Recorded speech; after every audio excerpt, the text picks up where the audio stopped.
bespoke radio for the masses. Headline edition, July 8, 1947. The Army Air Forces has announced that a flying disc has been found and is now in the possession of the Army. If the game is rigged, change the game. Game changer. I occasionally think how quickly our differences worldwide would vanish if we were facing an alien threat from outside this world. This is Fade to Black with your host, Jimmy Church, on the Game Changer Radio Network and KGRA, the Global Radio Alliance. I need your help to get to the year 1985. You're listening to Fade to Black with Jimmy Church on the Game Changer Network. All right. Happy Monday. I hate it when people say that, by the way. Happy Monday. What is a happy Monday?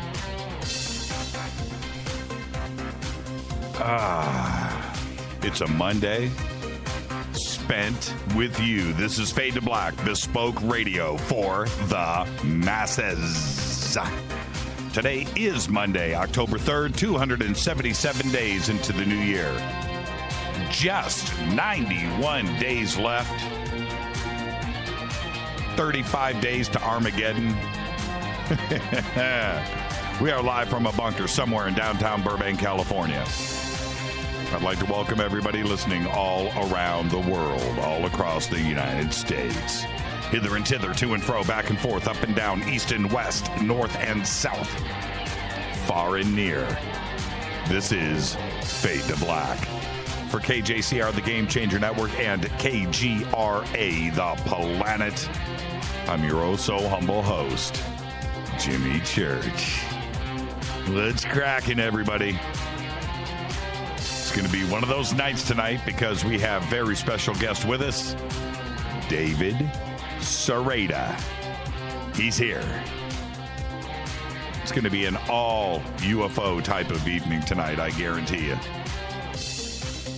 I guarantee. Tomorrow night, Russ Emanuel is here, director of the movie Occupants, Parallel Universes. Yeah, that's tomorrow night. And Wednesday night, the one and only Daniel Sheehan is here. And Thursday night, another Fader night with John Rappaport and his No More Fake Newsroom, followed by Open Lines all night long. You know what the drill is. The call-in number is 323-825-5045. All right. So a couple of things. Well, you know, let me get some things in order here. First off, and that is Twitter. For all of the new listeners to the show right now that are listening, Twitter is what you want to do. Get yourself a Twitter account if you don't have one, and come and hang out with us over on Twitter. We use the hashtag F2BQ, which is our little slice of the Twitterverse. It's called the Sandbox. Get yourself TweetDeck. That is a program. Download that. Just go to the Twitter website. It's right there. It's a Twitter product. Download it and get yourself some columns going. It's self-explanatory. Name each one. One will be you. The next one will be hashtag F2B. That is the Sandbox. And come and hang out with all of us. All right? What you do beyond that, hashtag F2BQ, whatever hashtags you want to follow, you go right ahead and you do it. But the first one should be hashtag F2B, because all of the Fadernauts, they hang out there all night long. Well, either there or the Spreaker chat room or the KGRA chat room. There's other chat rooms out there for this show. They're out there. They exist. But the 2 or 3 that I keep live in front of me are those: TweetDeck, Twitter, KGRA, Spreaker. 1, 2, 3, right in front of me, all the way down the line. Okay? It's an interactive show. That's how we do it here. You can also email throughout the show tonight, Jimmy at jimmychurchradio.com. on Friday, I sort of made an announcement on Friday or Thursday. I'm sorry. Last week. We've got a big announcement. It's big for us. It's big for all of you that we're just about ready. We were hoping to have it ready today. We pushed all weekend to get it done. But we're maybe a day away, maybe 2 days away. We tried to get it ready for the 1st of October. Couldn't quite get there. And it's so close. So much work has been put into this. And so just, and I get the emails, Jimmy, what's the big announcement, man? What's the big announcement? Well, nobody's got inside information here, so I haven't leaked it to anybody. Nobody, but it's cool. All right. It is uber cool. All right. So there you go. Couldn't do it tonight. Couldn't quite. Man, I so want to tell you, but it's a day away, maybe 2 days away. Maybe we'll save it for Fader night and we can relax, but we're really close. All right, there you go. And let's see, where am I at? Let's get through our sponsors here. And I was speaking to a couple of our sponsors last week, and they both said the same thing, which was, the support that we get from the Fadernaut, I mean, we don't get this from anywhere else. It's just absolutely amazing, man. They love you. They love the product. And their thing is to emphasize that's how you support the show. And I know I kind of mentioned that, but that's how this is done. This is the United States, right? That's how it's done. Support the show by supporting our sponsors. It's that simple. And we pick and choose who we do here. We've got a couple of new sponsors that are about to join the show. And again, it's a whole vetting process that we go through. We just don't take the money. We don't do it. These are products that I stand behind. And one of them is Life Change Tea. GetTheTea.com. It's all you got to do. Use the promo code Jimmy, click on the banner, go and do it. It's really that simple. Go to the specials page, use the promo code Jimmy over the phone or online, and you're going to get yourself free shipping because you're a Fadernaut. Also, Studio Dome and their Fadernaut special. That wireless stereo package is one of the coolest things ever. It really is. And it's just $129. 2 speakers, power cables, hard shell case, 60% off the normal price of $399. That's it. That's what you do. Go and take your stereo system with you wherever you go. I stand behind these products. JCRTWS is the promo code, and you're also going to get free shipping. With that, let's get this show cracking. Today, Tommy Lee is 54. Insert joke here. Tommy Lee, one of the best, seriously. Sean William Scott, one of my favorites today, is 40. Yeah, he played Stifler. But you know what? He did a run of movies that I thought he was excellent in, and one of them was Southland Tales. And that's a movie that just didn't get the critical acclaim that it so well deserved, in my opinion. Everybody in that was excellent, but he was really, really good. Southland Tales. Also, Goon. He was really good in Goon and Mr. Woodcock. And do you guys remember a movie called Evolution? You remember that? That was a great flick, and he was great in it. And it had a great concept behind it. Funny, yeah. Comedy, yes. E.T., yes. I get all of that, right? But the movie itself was really, really good, and he was excellent in it. I like Sean William Scott. Clive Owen today is 52. And also with Clive, he came out with a movie a couple of years ago that kind of slipped under the radar. And Rita and I watched it a couple of weeks ago. It's called Last Nights. Check that movie out. You could probably watch it for free on Netflix or something. But Last Nights, it's really good. Also today, Lindsey Buckingham is 67. Our dead guy's birthday today. Yeah, we seriously need a moment of silence for the one and only Stevie Ray Vaughan. 1954 to 1990. Died at the age of 35. changed the world. In spite of that short-lived mainstream career that only lasted 7 years, it's incredible to think about what he did in 35 years on this planet. Is just, it's mind-blowing. But to me, he is considered one of the most influential musicians and guitarists in the history of music, period. End of story. There's really not much to debate here, is there? And for me, there isn't a best or favorite song when it comes to Stevie, or album, or time period, because he did go through some phases, very quickly, but he did. And I get all of that. But if you listen to one track, you find yourself thinking, man, this is the greatest thing ever, right? That's what you think. And then you listen to another track. And then you think that thought again. No, it wasn't that one. It's this one. This one's the greatest one ever. And that's the greatness of Stevie Ray Vaughan. No slouch tracks when it came to Stevie Ray Vaughan. On August 26, 1990, he died in a helicopter crash after performing 2 shows with Eric Clapton at the Alpine Valley Music Theater in East Troy, Wisconsin. And truly, that was the day that the music died. Norick just says, in Twitter, I used to listen to Little Wing over and over again. Yeah, I got to say, I don't know if there's a favorite track, because if you listen to things like Lenny, just listen to that, right? And you just think, man, how beautiful, how perfect can something be? What could be more perfect than this track? And then just go listen to something else. Listen to Texas Flood or something. It doesn't really matter. Love Struck Baby, right? And I'll never forget. I don't want to ramble on too much about Stevie, because I could dedicate a whole show to him, no problem. But I was in Indianapolis, and I was riding around. I was driving, and I had some friends in the car, and Pride and Joy comes on the radio, and I had never heard it before.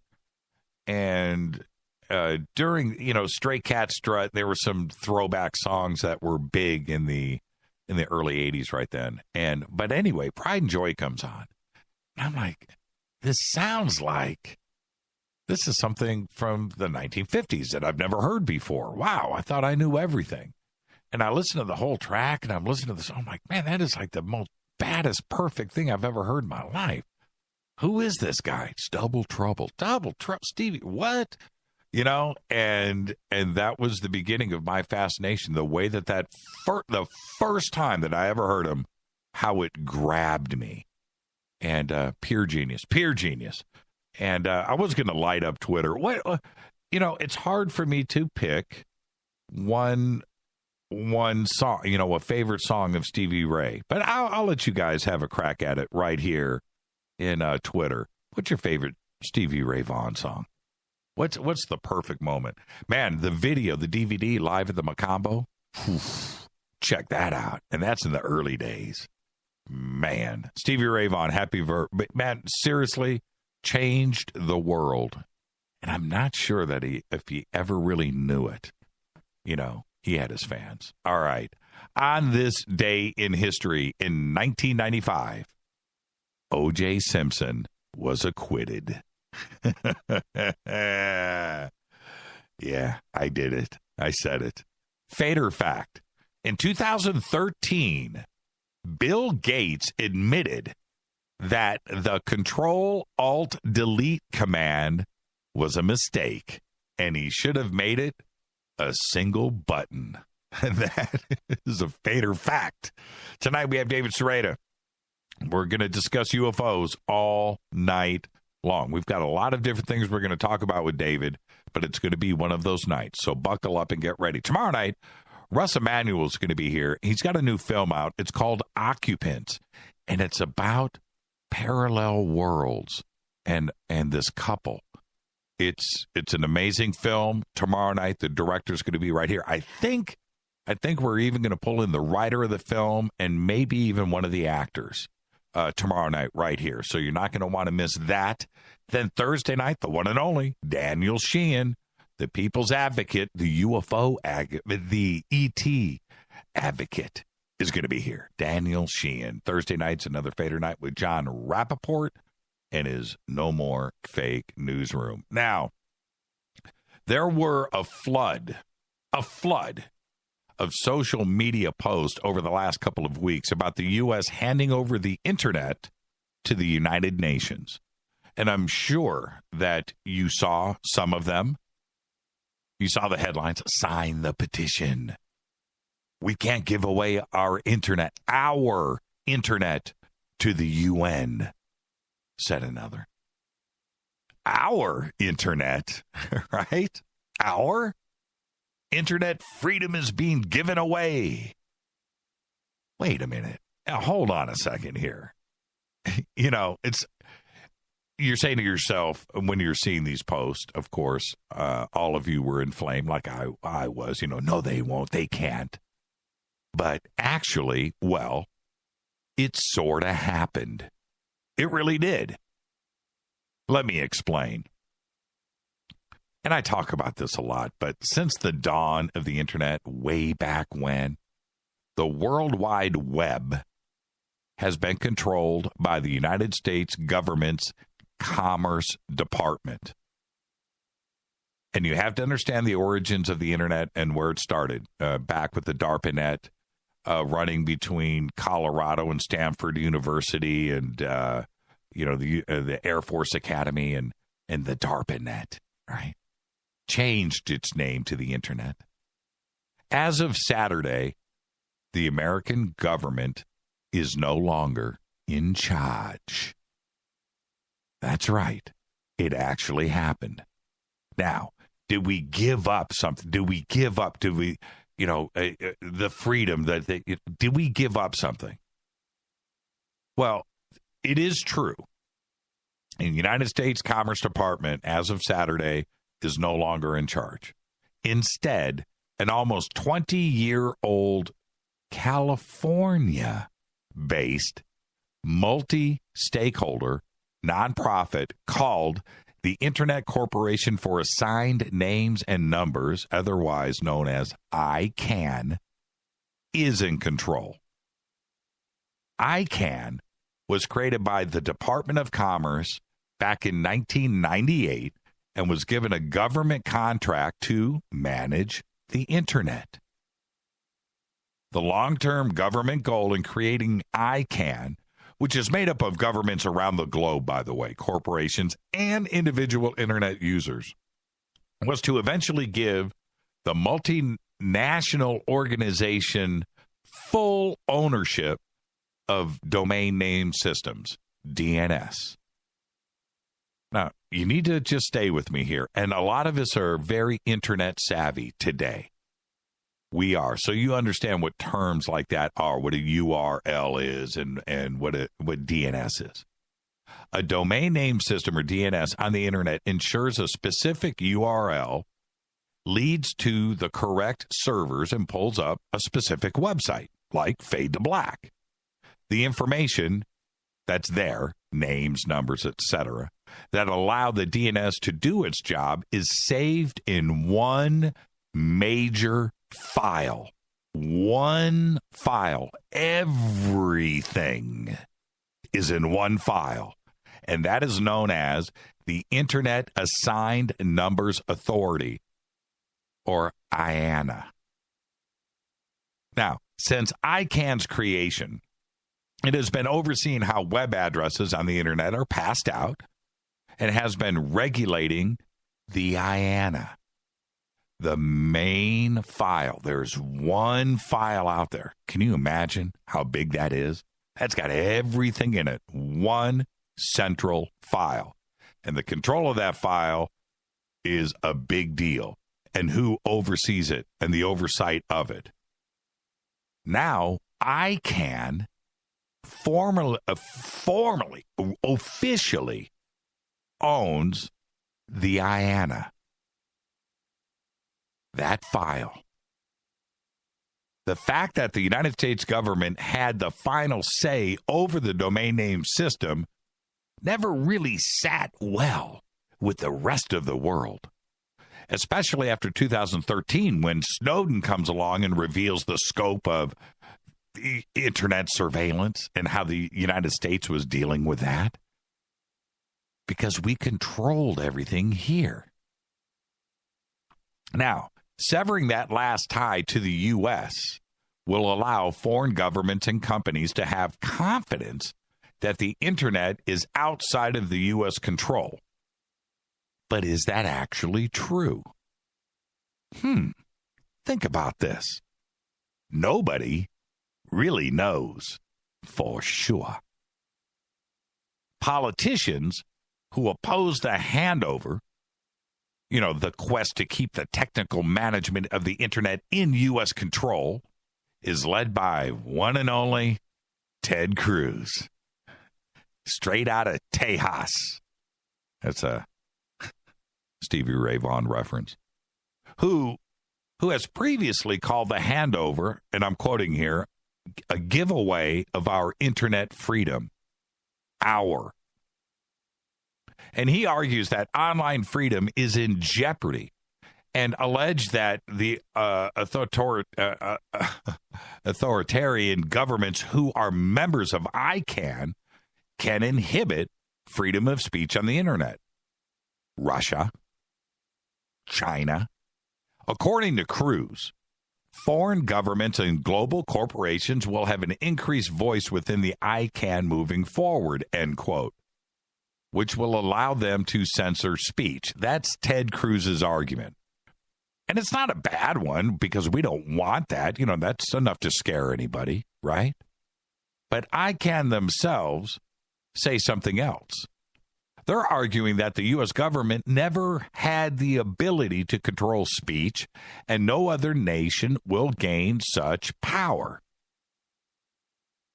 Now, I'm quoting here from ICANN. They say, the United States government has never, they've said it twice, and then a third time, has never had the ability to set the direction of the community's policy development work based on First Amendment ideas. They go on to say, yet that is exactly what Senator Cruz is suggesting. The United States government has no decreased role. Other governments have no increased role. There is simply no change to governmental involvement in policy development work at ICANN. It's interesting. And we don't know really who to believe here. Those in favor, the likes of tech companies and experts and academics, they maintain that keeping the internet global and an open space requires having open dialogue between nations around the world, and it is essential to have multiple countries involved in the management. Makes sense, doesn't it? And they all can't be right. ICANN includes a government advisory committee, which has representation from 111 states around the world, including 108 UN members, and the Holy See, the Cook Islands, and Taiwan. Now, I'm going to go on and quote ICANN some more here. They said, because the proposal roots the accountability and responsibility in various stakeholder communities, that is one of the defenses against capture by any single constituency. Now, and to continue, the proposal does a good job of maintaining the aspects of the current system that have been working well and carrying them forward to the future. Now, leading up to the government ceding power, 4 Republican state attorneys general from Arizona, Oklahoma, Nevada, and Texas filed a last-minute lawsuit to request an injunction that would prevent the Obama administration from transferring control. And that was part of what was going around on social media that I referenced earlier. The suit argues that the regimes like Russia and China and Iran will now have the ability to interfere with what should be free and open internet, which ICANN has rebutted in the aforementioned statement that I read earlier. And by not getting Congress approval, the Obama administration has violated the U.S. Constitution. Now, according to Texas State Attorney General Ken Paxton, he says, the president does not have the authority to simply give away America's pioneering role and ensuring that the internet remains a place where free expression can flourish. Now, what alarms me here is that we see these petitions pop up from time to time in social media and Twitter and alternative news sites warning us of different, Agenda 21 and UN control. And that's a scary thing. And it's a good scare tactic, and it is fear porn. But when this started to surface over the last couple of weeks, which seems like it came out of nowhere, and I started to do my due diligence and look into it, and then I found out it was actually real. We did technically give up control of the internet and its oversight to the United Nations. ICANN is based right here in California. So it's not like it went to a third world country and it was outside. Is it indeed out of our control right now? Well, we shall see. ICANN is saying that there is going to be no changes. The problem that we have here is not what Ted Cruz is saying. It's not that. It's not the Republican side. It's not a liberal side. That's not the problem. The problem here is Edward Snowden did his document dump. And in that document dump, it said that the NSA was out of control with the internet and the way that it was snooping. And we had that control here. That freaked out the rest of the world, and how the United States, because it was controlling the internet here, could possibly be doing things around the world on the internet. That's what's interesting. So are we relaxing the rest of the world here? I don't know.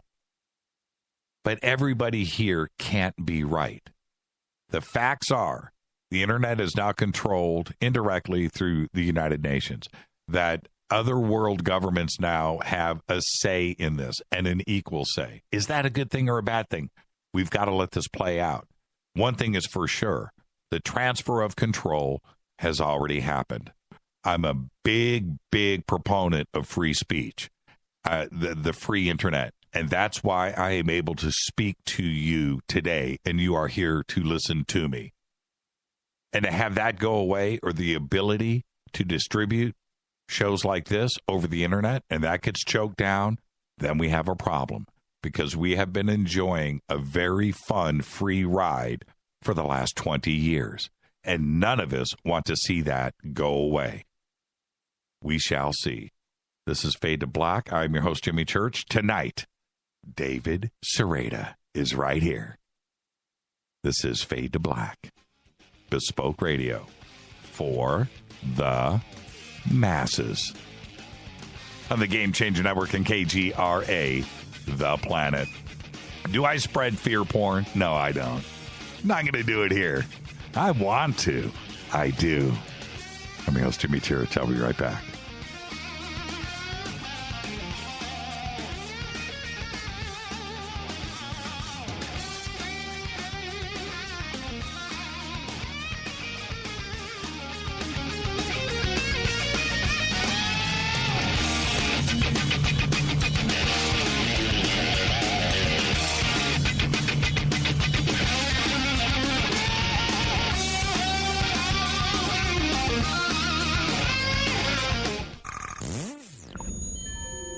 You're listening to Jimmy Church, Fade to Black.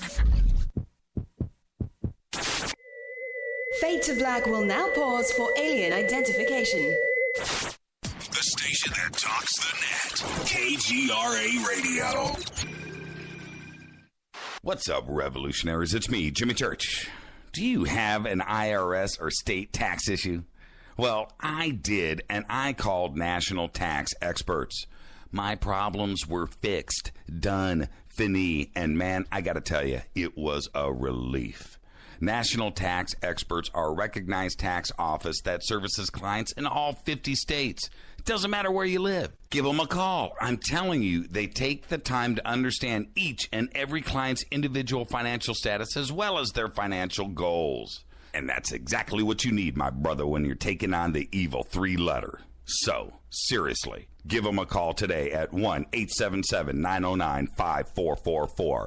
Again, 1-877-909-5444, or go check out their website, www.nattaxexperts.com. That's NATTAXEXPERTS.com. Tell them Jimmy sent you. Hi, folks. In a world of GMO, genetically modified organisms, that is, chemicals, processed foods, and a healthcare system that's unraveling like a cheap suit, it's time to prepare. God created herbs, and herbs help man. Our body can heal itself, just sometimes we need assistance. You need some help? GetTheTea.com. That's GetTheTea.com. Our mild detox is quite powerful with its unique blend of 8 different herbs. And if you're looking for more, our non-GMO supplements will help you with different needs you might have. Health should be a top priority. Take care of your health naturally. Log on to GetTheTea.com. That's GetTheTea.com. Give your body a treat. Let the herbs do their thing naturally. Read all the testimonies on the website, GetTheTea.com. That's GetTheTea.com. Sickness and viruses are like intruders, and herbs are like warriors. Let the tea work for you. That's GetTheTea.com.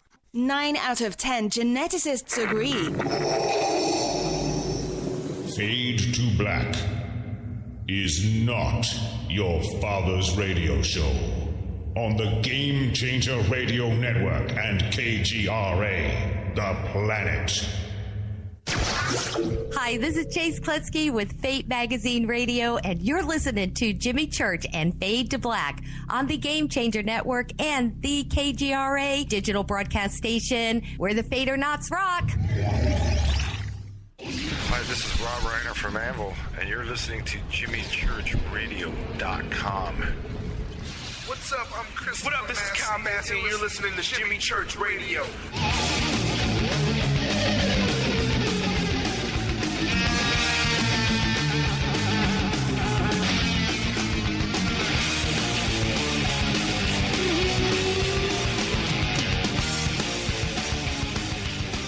All right, welcome back. And a great happy Monday to all of you. I just hate that. Happy Monday, hump day, TGIF. Man, it's just one day at a time around here. Very excited to have David Sereda back with us. He's a good friend, smart guy. He's been there. He's done that. One of the cool things about David and having him on the show is that, you know, he's a musician, he's into technology, he's into the environment. You know, I'm into all of those things, and we can go anywhere. But tonight, and I never dictate the show with a guest. You know, we just, whatever happens, happens. But earlier today, David and I were talking about, like, dude, let's just go old-fashioned UFO. And he's like, dude, exactly. Yeah. See, David and I are cut from the same cloth. Why? Because his first aspiration in life was to become an astronaut, just like all of us young men, certainly back from the 60s. In 1968, David and a friend witnessed a UFO along with hundreds of other witnesses, and after this experience, he grew up as a UFO enthusiast, never living in doubt of the phenomena. And it has swept the world since the Roswell incident in 1947. We may touch upon that tonight.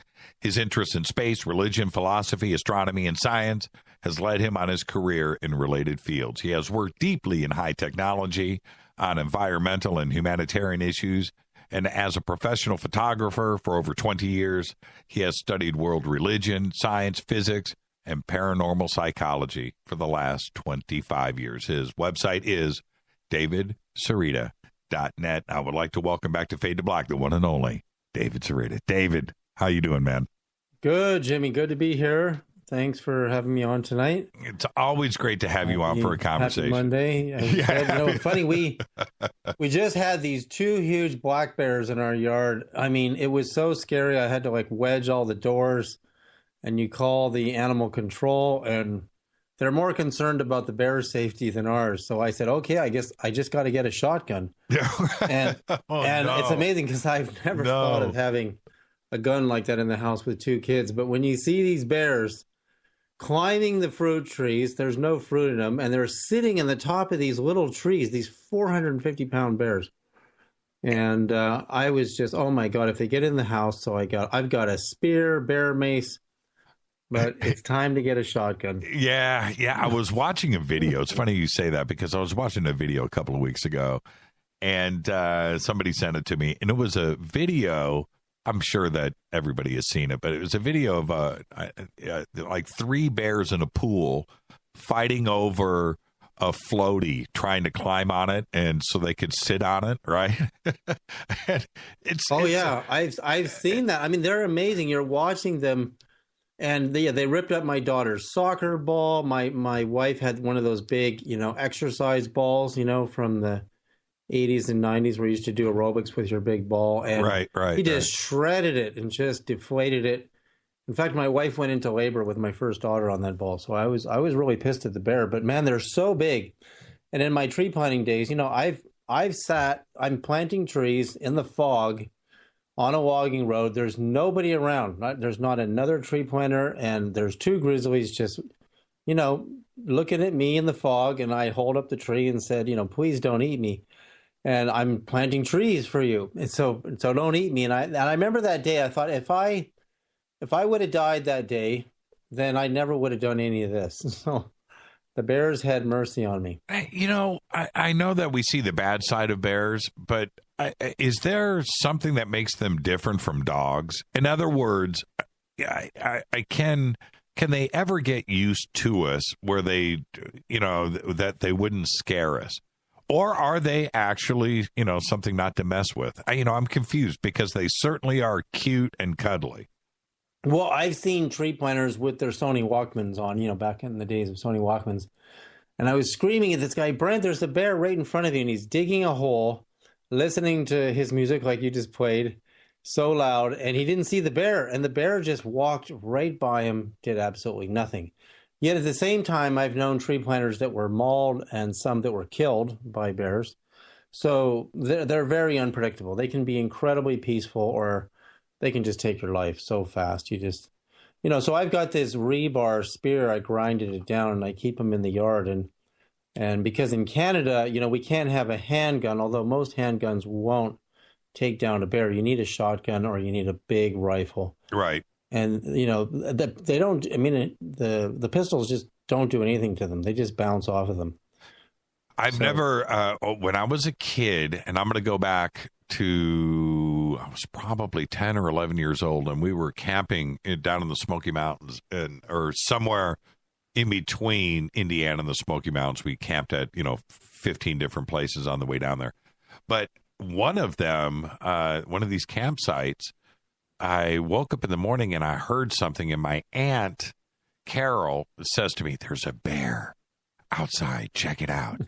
And so we look, and we had a tent, right? And I opened up the tent, I looked, and there was, I don't know, how big or, whatever, I don't know, how big it was, but if it was like a baby, a cub, or if it was an adult, I don't know. But going through all of our stuff, it was funny, man. The coolers were tipped over, the bags were gotten into, and everything was open and scattered all over the campsite. And eventually the bear left. I was not scared. Yeah, no, that's what our yard looks like right now. They've gone through all the summer stuff, backpacks, and they're just looking for food, and that's because they're trying to fatten up for winter. But for the most part, they're peaceful. If I had to choose between getting abducted by aliens or a bear or somebody's pit bull, I'd probably choose the bear. Good. That's a good segue. Now, there's a lot of good pit bulls out there. Total sweethearts. Oh, absolutely. No doubt. My wife was accosted by one with her newborn daughter, and the people who owned it never came out. And she got into somebody's car. Somebody drove by and put her in the car. And so, between the three, there's a lot of good aliens out there, too. I don't want to say that all aliens are terrifying. And probably, one of the things I wanted to bring up tonight that I probably haven't talked about is there are 3 major arcana of extraterrestrials. And extraterrestrial just means beings beyond Earth, and generally ones that could travel here from wherever they are. Right. And we have clear evidence and documented cases of angelic craft, and also in the Bible we have 2 cases in Enoch and also in Ezekiel of God flying in a craft. I mean, it's literally a craft. And so those are the fastest and the most powerful, and I mean immensely powerful sightings of the angelic and the craft of the super beings. And then when you get into the next level of UFOs, it would be more of those type of beings. Lots of documentation here of beings that just want to have fun in the universe. I mean, they're you call them demigods and goddesses. They live for many thousands of years in human type bodies, not exactly like ours, but in many cases far more physically beautiful than the most beautiful humans. And in fact, I remember this one time when I was in India with the Dalai Lama at his teachings, and he was telling all his lamas and all his monks that if you'd ever meet one of them, the demigods in their craft, and they landed, don't worship them as God. Just, you can befriend them, but don't get sucked into thinking that they're God, because they're so much more beautiful than us. And then the next level of ETs are ones that are kind of like the bears. They're looking for food. They're looking for resources. They don't have the power to travel as far. They definitely are not intergalactic. The angelic and the God ones are intergalactic. They can jump galaxies. Okay. And then when you get into the pleasure god goddesses, and we're familiar to them in all of the major religions of the world. Not as well in Islam, but they're definitely well documented in most of the other religions of the world. And then you go to the warfaring ones, the scavengers, the ones that are not able to really go that far. It's possible some of them are inhabiting our moon and other moons in our solar system, and they don't have technology because their minds are not illuminated enough to go and jump very far, but they can jump around, and they're definitely ones that could be a danger. They also, I believe, some of the negative abduction cases where people are forcibly taken against their will and experimented on, those are the ones you're talking about. I mean, as soon as you get to the realms of the demigods, goddesses, and the angelic, they're not interested in us in any kind of way like that. We're a very inferior physiology, and there's no interest in studying our organism to them. You mentioned Ezekiel and Enoch. Are you suggesting, which I think there's a lot of evidence for this, but are you suggesting that those representations in the Bible were looking at ET and not angels and not God as the Bible represents God? No, I think when you say God, I mean, I have probably a very different view. I mean, I've read every religious, manuscript and Bible there is, and I've looked for all the missing Christian Gospels, and I've read hundreds of Buddhist texts, and I've read many dozens of First Nations Native American texts. And when you start to cross religious study, you start to see a pattern that is very consistent. I mean, there's different uses of words and languages, but I have to say that there's more literature in Buddhism than there is in Christianity about these questions. And there's a lot in the Old Testament. When you consider the book of Enoch, which was not included in the Old Testament, and it should have been, because Enoch is the first prophet. We know that in the Bible. But the book of Enoch, translated by the Archbishop of Cashel, Richard Lawrence version, it's very clear that God, and this is, blinding super being. No one can look at this being. His face is so powerful and bright that the Archangel Michael and Gabriel sit at his side. He lands in this crystal craft, and Enoch falls flat on his face. He's humbled in the presence of God, which is what I experienced in the presence of Christ. You cannot stand up in the presence of Christ, not by like a religious kind of humbling yourself and putting your head down on the ground like a ritual. It's not like that. You actually collapse. Christ's manifestation is so powerful, you actually can't stand up and you can't look. In fact, there was even this church in Toronto, Canada. I remember this in the news, where people would come in the church and they would fall on the ground, and they weren't kidding around. It wasn't like they were doing it as some kind of a drama, they physically couldn't stand up because the Holy Spirit was manifest in this church for a period of time. And it actually got in some of those, paranormal shows that Hollywood used to produce. Right. In the 80s and 90s. And so that's what I'm talking about. So when beings get that radiant and that powerful, it through electrical inductance, which is the transmitting of electrical energy from one electrical source to another, such as an electric coil.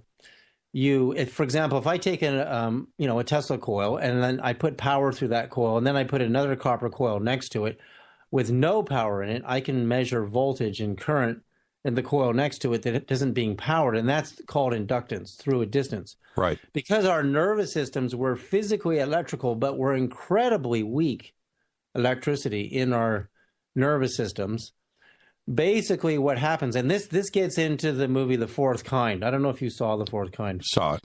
Oh my God. Yes. That is so real. And I've actually experienced that. And I know that whether that was artistically, there really was a case in Alaska of that actually happening. It's actually well documented. Whether that was a dramatization or real footage, I can tell you from my own experience. And this will go into the Bible. For example, when God warns the people with Moses not to cross the markers or they'll die. If your nervous system isn't purified through these spiritual practices and you get too close to a being like that, you won't only collapse and fall on your face. It will destroy your nervous system. It will cook your nerves and you'll just burn, literally incinerate, which there are many examples of in the Old Testament, like turning to a pillar of stone because you look at the explosion, literally an explosion created by the angels. So, but there are beings that are so powerful that you cannot get near them, or your nervous system will go into something kind of like an epileptic seizure, and it overtakes you, not because you're being demonically possessed, but because your nervous system is so weak electrically and the being you're in the presence of is so electrically powerful, so much more advanced, that you simply cannot be anywhere near them. So, and that's the case with the God of the Old Testament, is immensely super, super powerful being that you can't get near such a being. And, there's the breastplate of gems that Moses and his brother Aaron have to wear to approach God, and there's a grounding plate. Same with the Ark of the Covenant. You have to have the grounding plate attached to the ankle. Right. And right. that you have to be electrically grounded.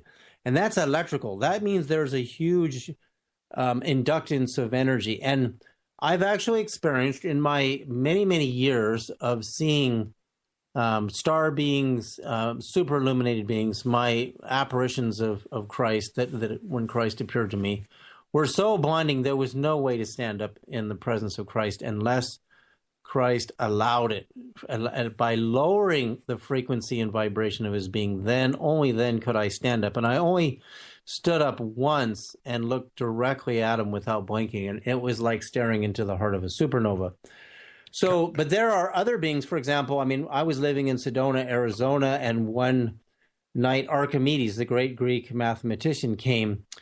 And he was teaching me mathematics. And when he would show up, I would go into something that looked like an epileptic seizure, but it was almost humorous. I told Archimedes, you have to approach me from a greater distance away because your energy field is too powerful for my physical nervous system.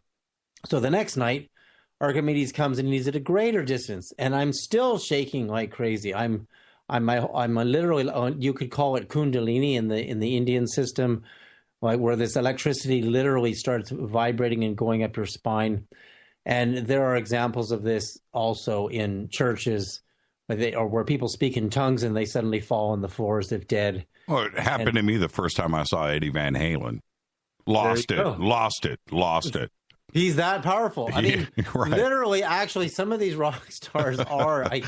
I've been in the presence of them at the House of Blues in Los Angeles, and I look at them and go, oh my God, even though you're fried, you've done too many drugs, these guys are like, and some of these women like yes. Stevie Nicks, they're like goddesses. They came to our planet with this amazing ability to write a song and sing it with all this power and electrical, equipment. And you look up at them and go, oh my God, how did you figure out how to do this? How did you come to our world and light us up like this? So there are human beings have different levels of the ability to withstand charges of energies. And I actually think, even though that's funny what you said, that it's true. There are some rock stars that have so much energy going through them, they can't even handle it, like Billy Idol. I've met him in person, and I've seen him playing on the stage, and even his other guitarists, I look at them, you guys are freaking geniuses beyond belief. Where did you come from? Did you come from another star, another planet, and you came here to do this for us so that we wouldn't be bored with all these bankers? I mean, it's amazing what they did. And David Bowie and Pink Floyd and all of them. Absolutely. So that's what happened. So when I saw The Fourth Kind, it was terrifying to watch it because I've had that happen to me. But in that movie, the electrical inductance is so powerful it breaks bones, and that's because your muscles go into such a deep spasm. But that doesn't mean that ET is intentionally trying to hurt you. It just means you shouldn't be anywhere near them. But yet certain children in those cases in Alaska, the real cases that the movie's based on, I researched the whole thing, and certain children could have no problem being in the presence of those electrical fields, and their muscles didn't contort and go into spasms. Now, I Google Earthed not long after I saw the movie, and I found a massive coil in the forest that made HAARP look like a Tinker toy. This thing was like a massive Tesla coil. You could see the coil, and it was literally just at the surface of the ground and underground, and all the logging roads going into it. It was just north of where the true story of the Fourth Kind happened. And I knew the military had been working on some type of supercoil.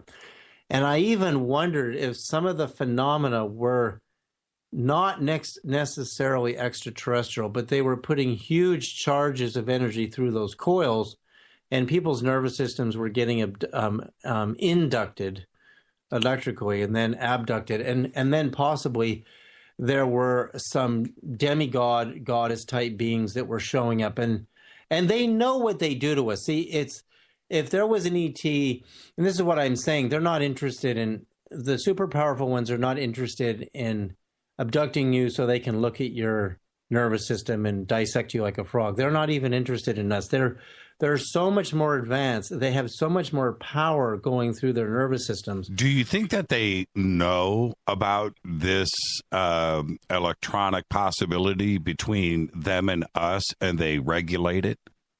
Well, that's what happens. Like when I had my first apparition of Christ, he was literally brighter than 10,000 of our suns. But he showed me, and this is actually in the Gospel of Philip. In the Gospel of Philip, it says, Jesus took them all by stealth, for he did not appear as he was, but in a manner in which they would be able to see him.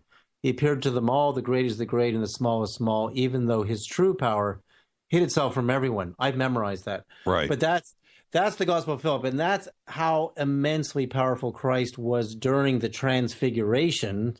We only have one Transfiguration in Matthew, but in the missing Christian Gospels, there are multiple Transfigurations accounts where Jesus just suddenly starts blinding the disciples, and they're begging him to stop because there's so much ecstasy and there's so much love that they're saying, please, please stop. We can't bear this any longer.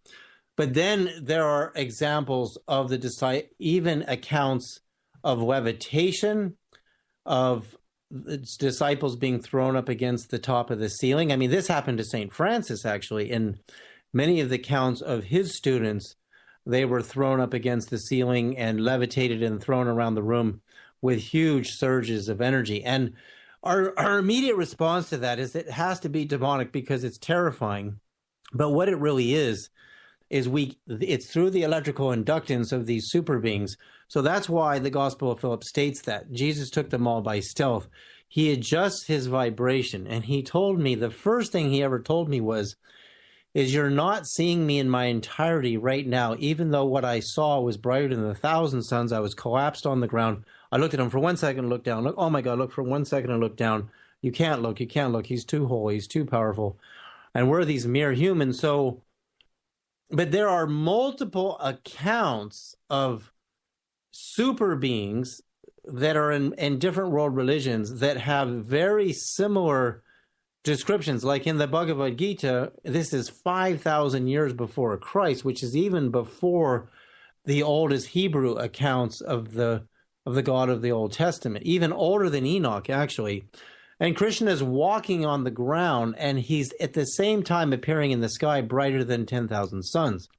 And it's very explicit material. And there's multiple stories of super beings in the Greek history, and Zeus and Indra could possibly be the same person. Indra is the god of lightning in the Hindu system and power, and definitely there's goddesses like in the Indian system, like Durga, that are unbeatable in war and in combat or battle. So you get these three levels of super beings. The super illuminated beings don't fight battles. They're so powerful and so luminous with love and light that lower beings that are trapped in conflict and wars simply can't be in their presence, because they can't withstand the love vibration and the light vibration that high.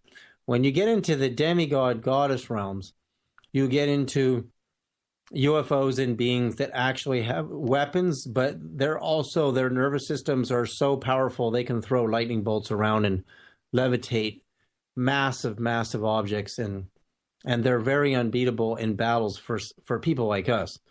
And then you get into the lower level of UFOs and more true warfaring beings. You can clearly see the history of our planet, where we're going to fit in a minute, because I'm going to show you a galactic model in a minute. But basically, our planet is a history of war. We have periods of peace, but you can see we're a warfaring planet. We're warfaring nations. We spend most of our money on our military, most of it. And that's because we don't know how to get along. So we haven't learned how to attain peace. We don't know how to live in the peace and the love towards one another that Christ taught, and even the Buddha taught, and even Krishna taught. But we just don't know how to do it. For some reason, we don't have the insight and the ability to live in peace. We just don't know how to do it. And it's because, in my opinion, that from everything I've read in 36 years of study and meditation practices, you have to actually attain peace and understand what it really is, and understand that the benefits of an illuminated consciousness are far greater than any of the pleasures that the world could give you. Let me jump in right there. We got to take a break, David. This is Fade to Black. I'm your host, Jimmy Church. Guest tonight, David Sereda. When we come back, we're going to pick up where we left off. And also, I need to ask David, with what we see today, is it what they were seeing thousands of years ago and called them gods? We'll be right back.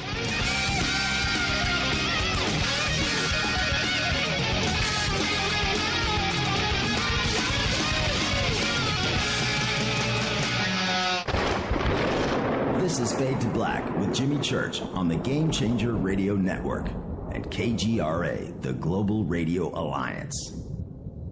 The station that talks the net. KGRA Radio. Hello, you're listening to my main man, Jimmy Church, on jimmychurchradio.com.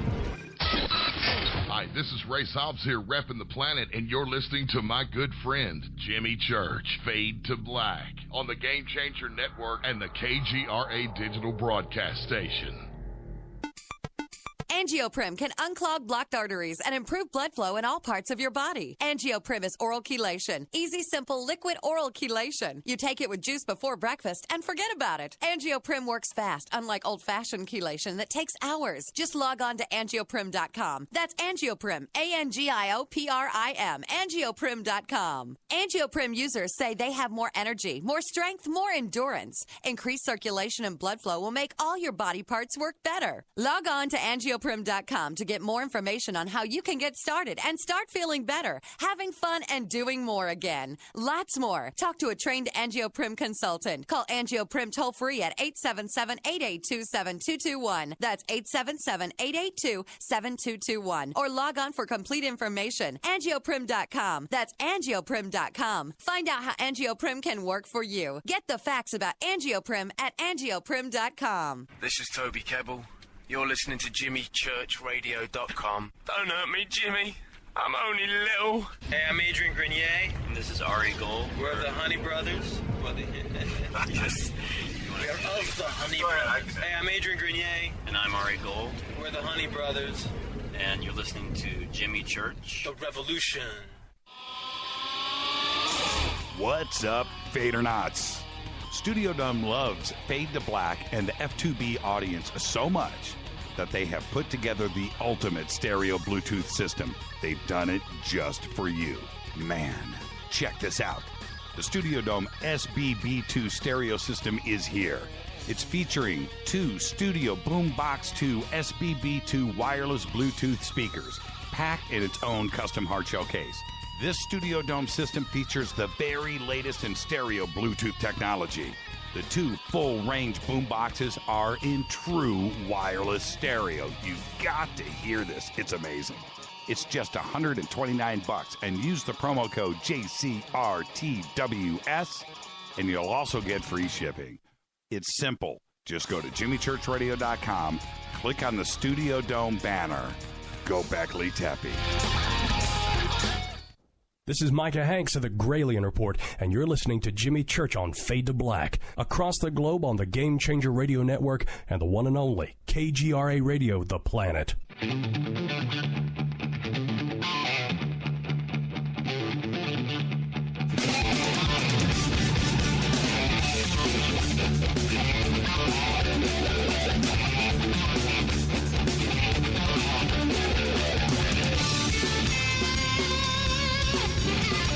All right, welcome back, Fade to Black. I'm your host, Jimmy Church. Tonight, our guest, David Sereda, is with us. You can follow me on Twitter at JChurchRadio. You can follow David at David Sereda. The links are up on our feed right now, hashtag F2B. Also, if you go over to jimmychurchradio.com, we've got a link up for David. He's got a GoFundMe that he's just started. It just went active.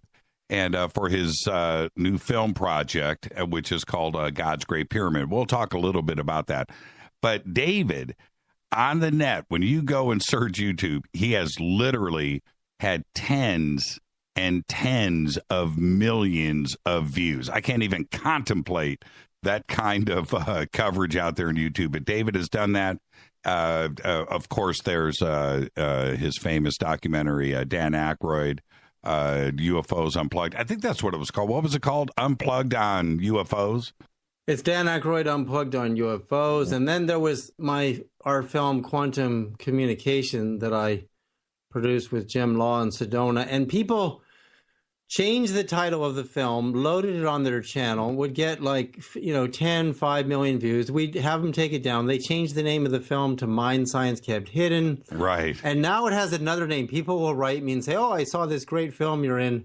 They don't know I produced, directed, edited, and scored it because someone stole it and claiming it's their film. Right. So what I found is, I can't sell DVDs anymore. We closed our DVD business and producing films. It costs money. We put a lot of money into making these films.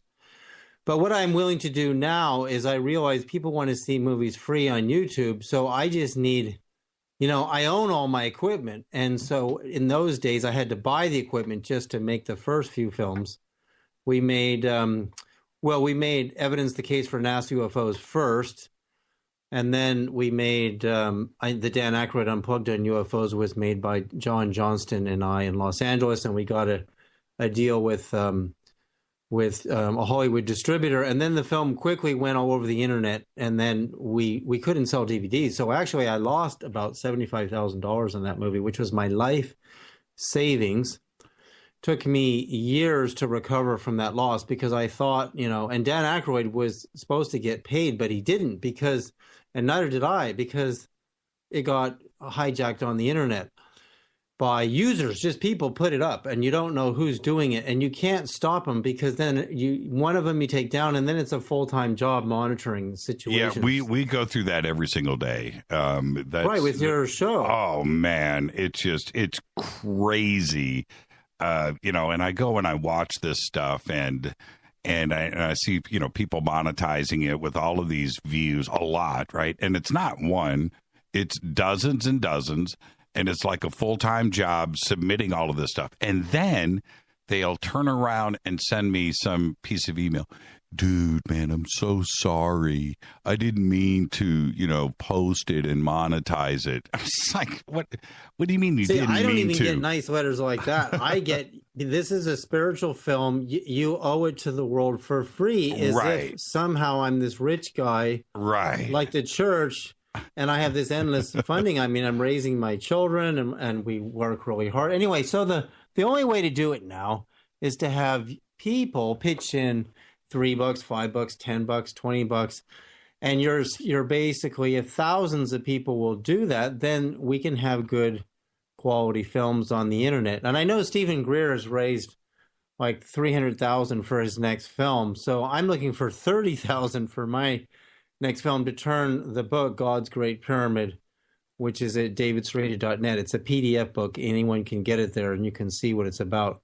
Well, we're hoping, Yeah. Well, we'll help you out there, and the links are up. Everybody, just go to the GoFundMe and I get David going on his next film, because they've all been great films. And that Dan Aykroyd, I'm serious. I can't tell you how many times I have watched it, but it is magnificent. It's funny, man. When we filmed that, you see, we had a camera girl filming me live with Dan at the same time, and it was so much more dynamic. And she set her camera wrong, and I was pitch black, like you could barely see me. So I had to reshoot my scenes of me separate, and it wasn't, I'm not an actor, so it wasn't real. I didn't have the same energy that I had of the original shoot, and of course I felt kind of bad that I was pretending that Dan was there in front of me, but he really wasn't. But it looked so cool on the movie set of this film he was doing with Jamie Lee Curtis, this comedy. And boy, that was a funny movie. He's doing this funny movie and he's wearing the same outfit. Right. So we had, that movie got many millions of views, but Quantum Communication probably broke 35, 40 million views. And my film, The Voice, which was really science and spirituality and what science knows about the different states of consciousness we go into. Then I made Mona Lisa's Little Secret, which is free on my channel. And we made Hope for Humanity.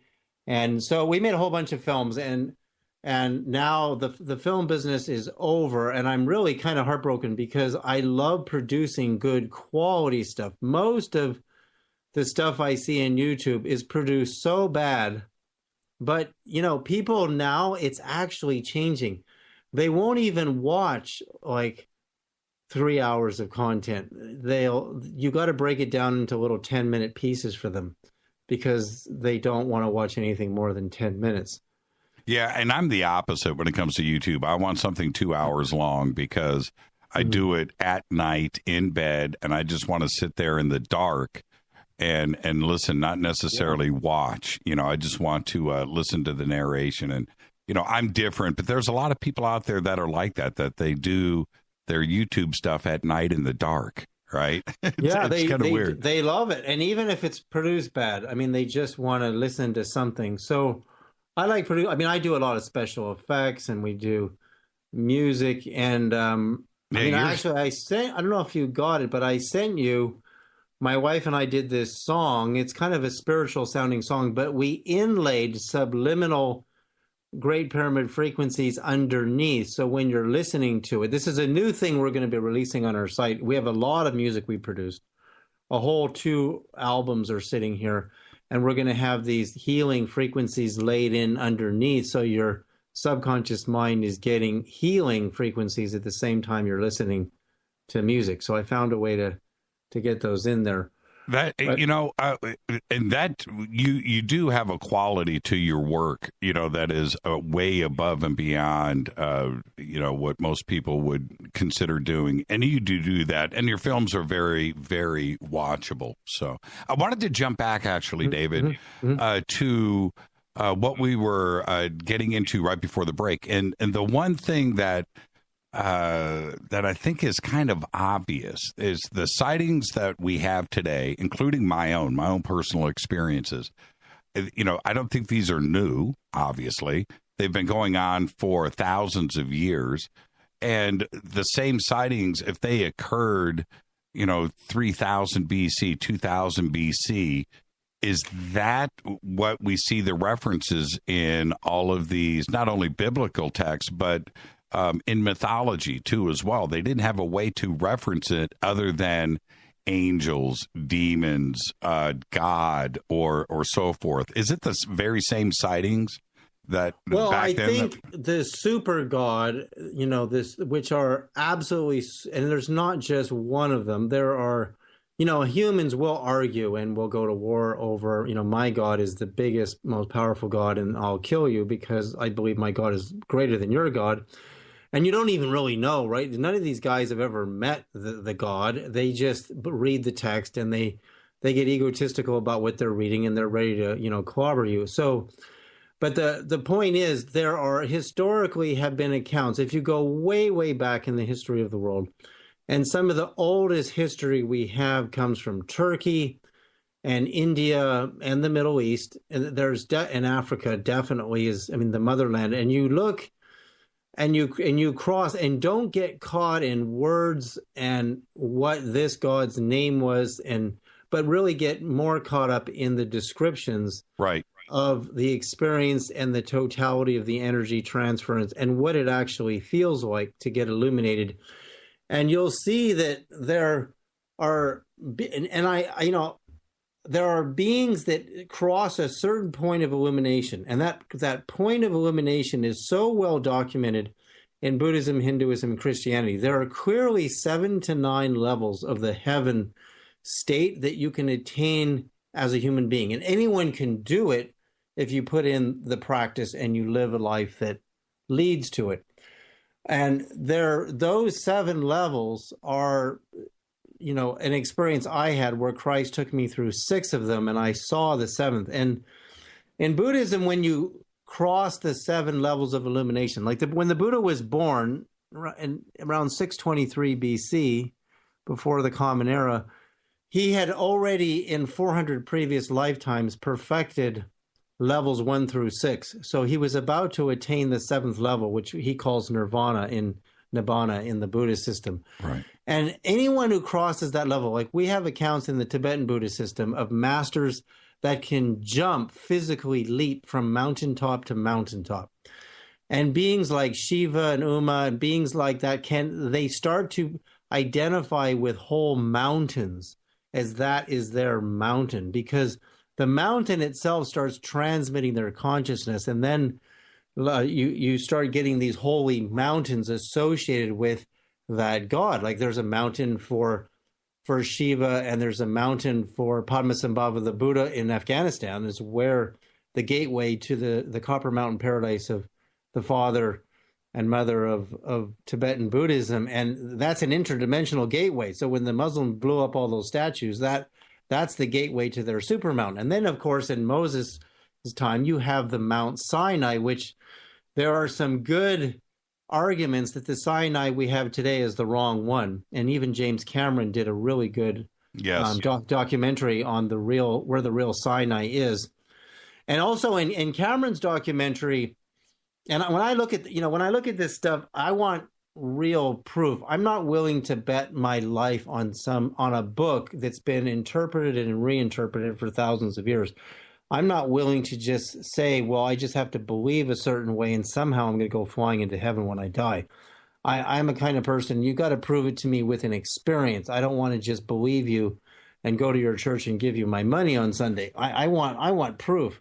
So what I'm saying is, in the case of Cameron, he didn't even seem to notice this, but he found the caves where the early Hebrews were in the Exodus, and they wrote the name of their God on the walls, and they didn't write the Tetragrammaton name, the 4 letters that you don't pronounce. They wrote El. And El is the son of a super duper demigod, and he became the ruler of earth. This is in Zecharia Sitchin's work and these ancient Sumerian and Babylonian texts. And El and Enlil, El is the same person, is really, him and his brother fought. They weren't at peace. They were immensely powerful, and they had craft. And so it's very possible Moses, in the beginning, he met the Tetragrammaton, the supreme God. But during the Exodus, it may not have been the same God that was guiding him. It might have been the son El, and he had, he was definitely had ego. There's no doubt about the fact that El had ego. And it's amazing they wrote that, and Cameron said nothing about it. He didn't seem to notice that they didn't write the Tetragrammaton, the Yahweh, which actually is Hafwa in the ancient Egyptian, which means the same thing. The Tetragrammaton means I am that I am, the supreme universal self. Jesus said in the Gospels, before Abraham was, I am, meaning Christ is the I am that I am. And the I am that I am, it got named with letters differently as it transmigrated cultures. And the oldest source of the Tetragrammaton name of God is actually Egyptian. It's Hafwa. It's in Peter Lemizure's book, The Great Pyramid Decoded. And so these beings literally fly in craft. We know from Enoch and Ezekiel, if you read the beginning of Ezekiel, it's very clear God is flying in a chariot of some type and giant wheeled craft, really. It's a giant wheeled craft with wheels within wheels that lands, and you can see God. But the descriptions in Enoch are better because in Enoch, God is blinding. You cannot penetrate the face of God. Whereas in Ezekiel, the descriptions aren't really like that. There's no real descriptions of how blinding and impenetrable the face of God is. So you don't know if it's the same God, is what I'm saying. And where I get a little confused, but no, I understand everything that you're saying now, but with different beings that would be more powerful or illuminated in another race, and I get that, but where do the Greys play into this? Where do the reptilians play? It's going to make a lot of sense to you about the Greys, but first I have to finish my thought that firstly, when Buddha crosses the 7th, he goes into nirvana, and in Lankavatara Sutras in Buddhism get super advanced, Lankavatara Sutra, where there's an 8th and 9th super heaven. But Dante, the Italian poet, goes through this. He's actually the only Christian. He's really a saint, but he didn't get canonized because he saw certain popes in hell in his visions, and they kicked him out of Florence, and so he got into a lot of trouble. But he was only reporting what he saw in his visions. But he crossed the 7th and the 8th and the 9th. In Buddhism, the 8th and the 9th are reserved for super blinding bodhisattvas, and the Dalai Lama is one of 1,000 emanations of one bodhisattva named Avalokiteshvara.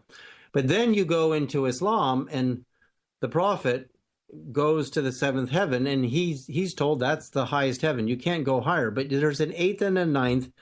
There's actually a gospel in Christianity called the Treatise on the 8th and the 9th. And the 8th and the 9th describes the disciples talking about, we're all in the 7th now. So they're all 7th level masters. And a 7th level master can walk through walls, jump into the clouds, and literally physically do these things. And there are great examples, even in there are really well documented cases of all of the disciples of Christ had the ones that survived spread across the planet and were preaching the Gospels. And when the Virgin Mary was passing, they were all teleported physically to her side, and she was physically transported into the clouds and into heaven. And people saw this. Now, they also say that the Prophet of Islam on the Temple Mount actually physically was assumed into heaven, and there were witnesses. So it's very similar. And when you see a miracle like that in Islam, you go, the Prophet was physically raised into heaven. Well, we have the same thing for the Virgin Mary. Also, the Mary Magdalene, there are clear records in France that every day she lived on the top of this mountain, and she physically went up and was fed by angels every day. People saw her body floating up into the sky and going to heaven. Well, the Tibetans have the same thing. They have masters that literally quantum leap through the mountains and go into the clouds. I know personally people who have witnessed Tibetan masters physically disappearing right in front of them as a group, a whole group, and then the master an hour later just suddenly reappears and they don't know where he went. So when we read it in one religion and we're really myopic, we say, oh, this is the greatest. I mean, nobody else has done anything like this. Muhammad went through 7 levels of heaven, and there's nobody who's gone through 7 levels of heaven. But you'll see in Dante's visions, and this is exactly what Christ told me, when he gets to the 9th heaven, Christ shows him who he really is.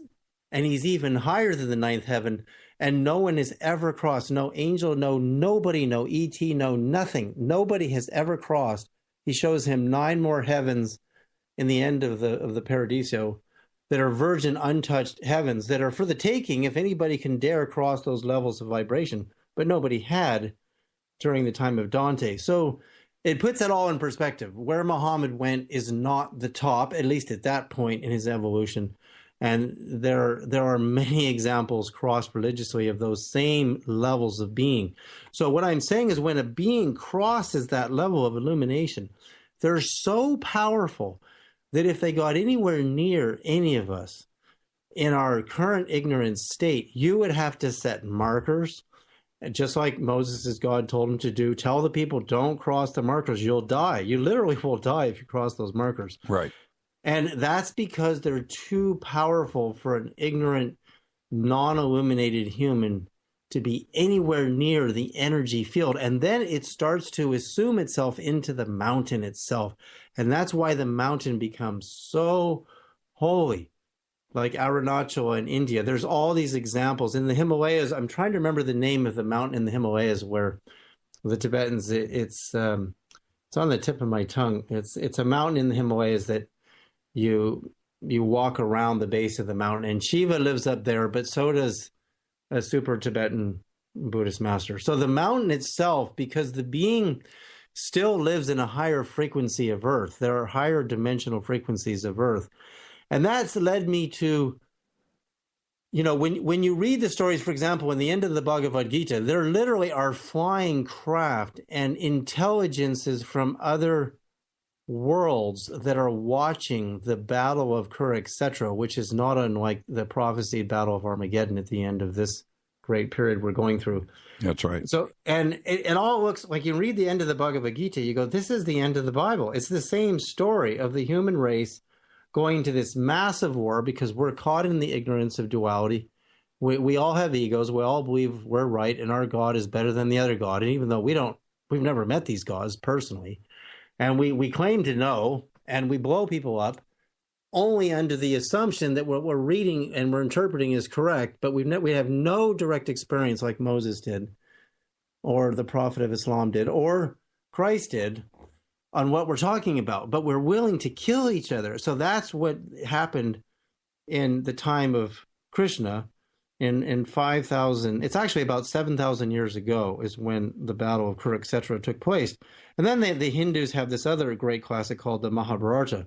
So then we come to today and we go, are we going to do it again? Are we going to blow each other up in this massive super war in the end? And then God's going to come and he's going to tell, who won? Was it Cincinnati or Denver? Who won? Right. The God game, just like a football game. That's how we're taught. And that's because we're stuck there.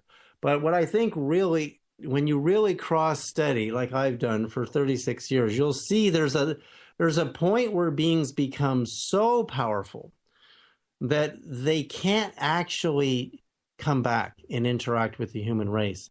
They're too powerful. They would incinerate our nervous systems, our little, if you take, you take a voltmeter and measure the voltage on your fingertips and measure the current on your fingertips in microamps, we're like not even a light bulb of power. Well, I get that, but where are they then?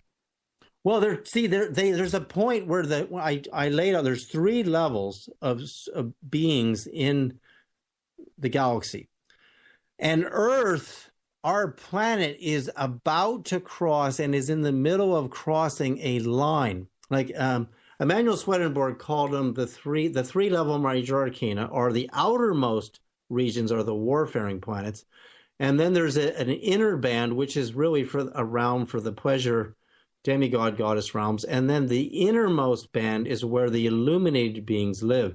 And if you superimpose that over the galaxy, we're right about to cross the outer third of our galaxy, and we're beginning to go into the middle region, which is the realm of the demigod goddess realms, and therefore there's less war there. They still fight, but not as much as we did in the outer bands. Interesting. And so our planet, that's what I believe the new Earth is in the end of Revelation. Our Earth is going to cross a photon or light electromagnetic wave that will raise the frequency of Earth, and a lot of critters and a lot of organisms won't survive here anymore. And NASA knows this. I have an actual ebook on this whole subject where there's this huge study done into the millions of years of the fossil record on Earth, that as our solar system, Earth, is going around the Milky Way galaxy, we're dipping below galactic plane, popping up through the midplane of galactic plane and rising above it. And when we get above the dust plane, which we're actually, in 2012, we're coming to this point. You can see where we are, where the dinosaurs went extinct about 60-something million years ago. We're almost right where they went extinct. And what happens is when you rise above galactic plane is the cosmic rays from galactic center are so high frequency, so intense, they've actually studied this in the fossil record, that a whole bunch of insects and organisms can't handle the radiation, and they die off, and they die off, and they die off. And when we reach the peak of that point, I believe even the astral plane can't exist anymore. And then there are only certain levels of the super light planes that can exist. And this is documented in Buddhism, believe it or not. The Buddha actually tells you that you only have so many millions of years to reach the enlightened state of consciousness. And if you don't reach it, this super wave comes along and erases all the souls who remained in ignorance. That's exactly what the book of Revelation says. They call it the lake of fire, and fire is just a metaphor for light, right? Fire is light. It talks about the erasing of souls being thrown into the lake of fire in Revelation. And that really is very identical to the Buddha's descriptions of this super wave that comes along every very, very long epoch. There's a huge period where souls get to evolve. And if you read the book of Revelation, it's almost identical to these very rare Buddhist texts, where if you don't reach heaven, basically, as consciousness within you, you won't survive, because the universe is going to erase the memory of you, because you're no good. You're up to no good. Okay, and you're not vibrating at that level yet. Fascinating. Our guest tonight, the one and only David Sereda. I'm your host, Jimmy Church. This is Fade to Black. More with David right after this short break. Stay with us.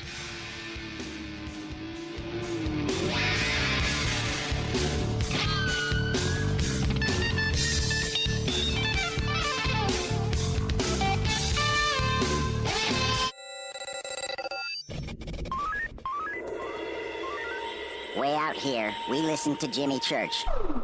You're listening to Fade to Black. Always on the edge of the hottest alternative talk. Jimmy Church with Fade to Black. KGRARadio.com. ¿Qué tal, mis amigos? Yo soy Mario Carson, el tiburón, y los invito para que escuchen a mi buen amigo Jimmy Church Radio. ¡Claro que sí! statements have not been evaluated by the FDA. This product is not intended to diagnose, treat, cure, or prevent any disease. Work with your doctor when taking medications. Make Protovite part of your healthy lifestyle. HealthForLiberty.com is your source for Protovite, a powerful nutritional supplement that's a true breakthrough for your health. Poor digestion makes it nearly impossible to absorb the nutrition your body needs. Protovite is a liquid multi-nutrient formula with patent-pending absorption technology and the highest quality ingredients to nourish every cell in your body. My name is Sandra White. 6 weeks ago, when I started taking Protovite, I was on 14 medications, from everything for blood pressure to fibromyalgia. In the first 10 days, my blood sugar dropped 50 points, and my fibromyalgia pain is gone. And so was 12 of the 14 medications that I was taking. I'm 66, living life and loving it. Go to HealthForLiberty.com right now. That's HealthForLiberty.com. Thank you, Protovite, for giving my life back. You are listening to Fade to Black with Jimmy Church on the Game Changer Network. Oi, oi, I'm Reese Evans. You're listening to Jimmy Church. This is Revolution. The revolution will not be televised. The revolution is on radio. Ciao.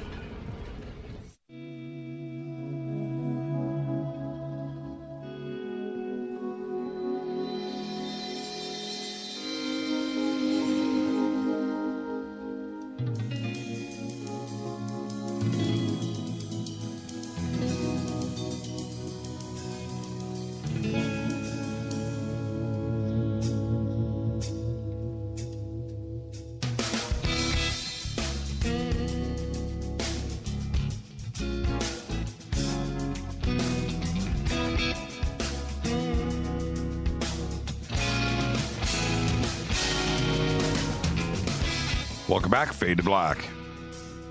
Our guest tonight, David Sereda. You can follow him on Twitter at JChurchRadio. His website is davidsereda.net. The links are all over at jimmychurchradio.com. You can just click and go and check it out. He's got a great website, by the way. David, I don't want to jump too far ahead, but one of the things that has been very prevalent, certainly over the last year, is not only discovery of these exoplanets and possible, habitable planets, but there has been radio stuff going on out there. You've done a lot of analysis on this, and Russia did this discovery last month, and you've been talking about this a lot too. And then we just did this discovery of Proxima B, which is the closest star to us, which means there is no closer planet than Proxima B, and that can be to us. But it's the last one we've discovered. I don't understand that too as well. But what do you think is going on with these radio signals and the discovery of these planets that are getting closer and closer to us? Well, the discovery from this HD 164595 planet, I made a video on my YouTube channel is Spaceman99 David Sereda. You can just Google SEREDA. We have it up in Twitter right now. Yeah, you have the HD. Yeah, I've got a video that I did. Now, this signal comes in, actually, it was May 15, 2015 on this Russian Ratan 600 radio telescope. And the Russians really didn't follow the true protocol, which is when you get a signal like this, you have to share it with the world. And they didn't. They waited a whole year and they contacted SETI. And after it came out, of course, the media just can't handle this stuff. And they immediately, the Russians felt like the Americans don't know how to handle this. We're just going to come out with this story that we know it's just a signal from a satellite. And I disprove that because there's no question that if you go to the SETI website, where Seth Shostak, it has a story about the signal, and you measure it, these signals coming from space in Janskis. Remember the movie Contact with Jodie Foster, which is based on Carl Sagan's book. A Jansky is so ultra weak as a measurement. I mean, when you watch the movie and she's wearing her headphones, you think a Jansky is this massive thing, but it's really just an amplifier amplifying something incredibly weak that pokes above the super weak radiation coming from stars in space. I mean, you think of how much solar energy there is coming from our sun to Earth.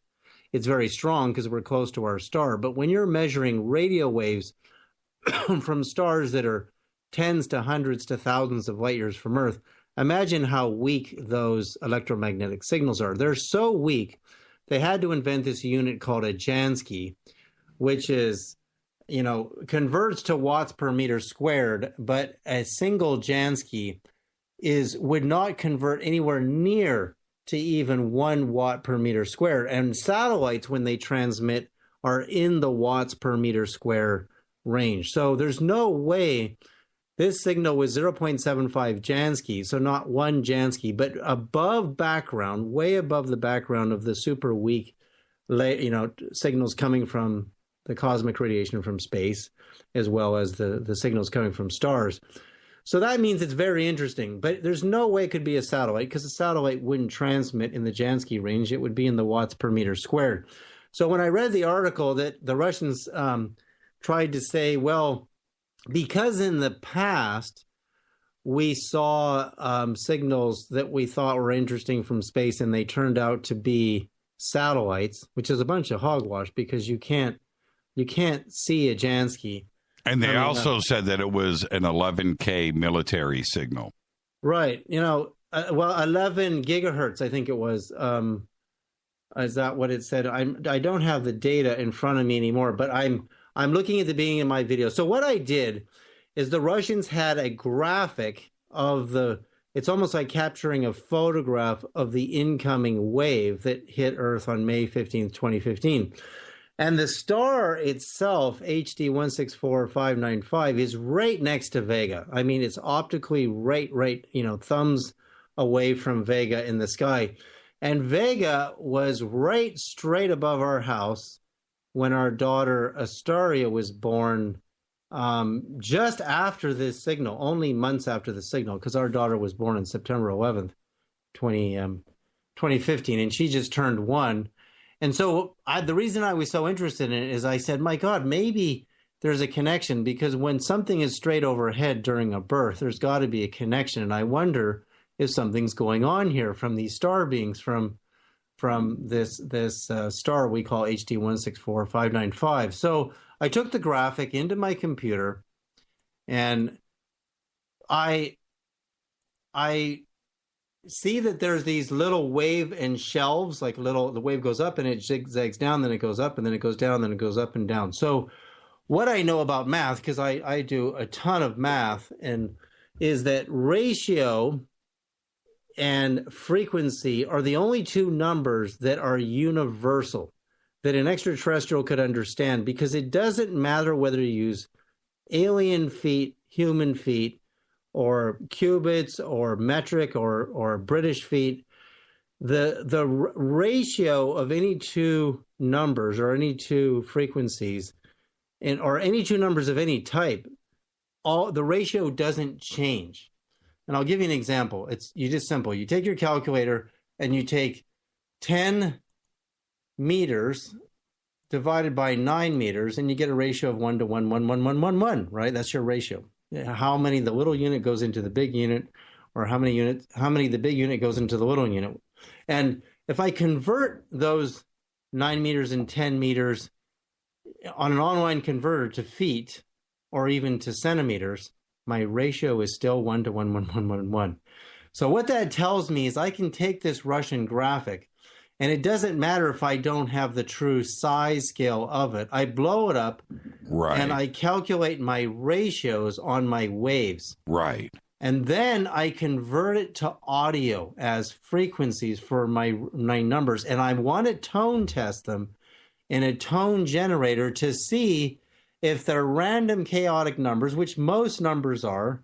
They will distort or wobble and sound pretty bad in the space between them. But when I played the numbers on the upswing of the wave, they were perfectly melodic. And I keep the tones on, and there's no distortion between the notes.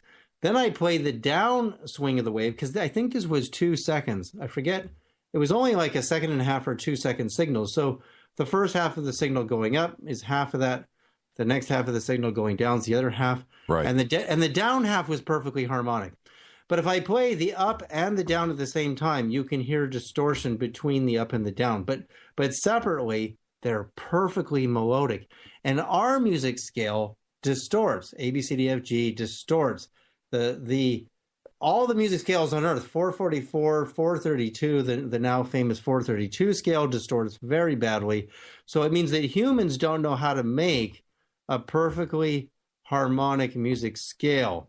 But the reason I know you can is when I did years of math on the Great Pyramid of Egypt, and I found a lost music scale, the music scale of Orpheus and the very, very ancient builder of the Great Pyramid, which I believe is God, the God of the Old Testament, the God of Moses. And you can hear in this video I have on my channel called the Scale of Life, you can hear the most perfect scale of 360 tones. I just show an example of 10 of the tones in the scale, and they don't distort. So when I saw that this star being signal didn't distort, I said, that's impossible. Humans don't even know how to do this. Well, what was could this be random? Right. What was the center frequency of this? Well, see, the frequency doesn't matter because you can blow it up and then the frequency will change. But see, if I take my numbers are in the video and I'm trying to find it, I'm only looking at one frame here of the... Yeah, me too. I'm just looking at that one. Yeah, that first frame. So I convert them. I did the measurements in millimeters. So I have a really big computer screen, and I blow it up bigger than the screen, and I have to scroll up and down.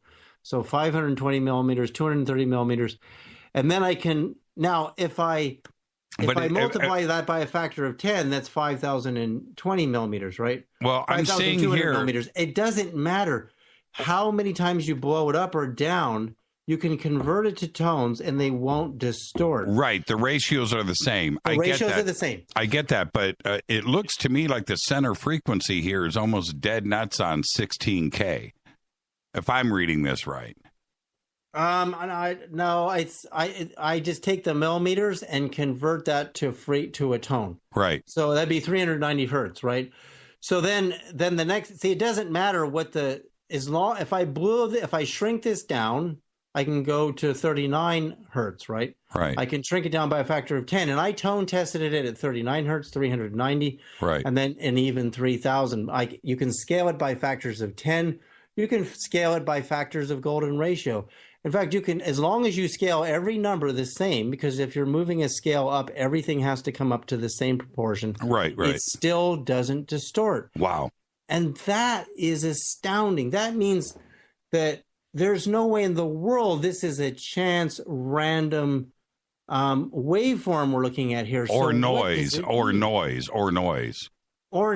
Right. And it came in 2 seconds. So, I could go on and on about what this means, but I think there is no question the Russians are taking this more seriously than we are, because Seth Shostak is asleep at the wheel. He's only looking for data that he wants to see in a form that he understands. But ratio is the universal language. Why would they communicate in any other language than ratio and frequencies? For example, I'll take the circumference of the Earth.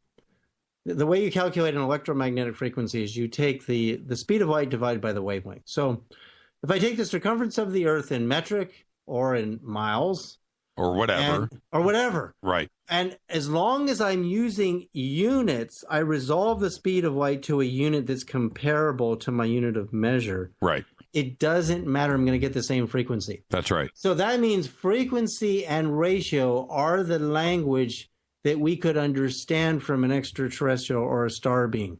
Why doesn't Seth Shostak know this? Why are you only interested in a visual message or some kind of language being sent on a radio wave? Why have you asked him? You want me to call him? No, I'll call his ass right now.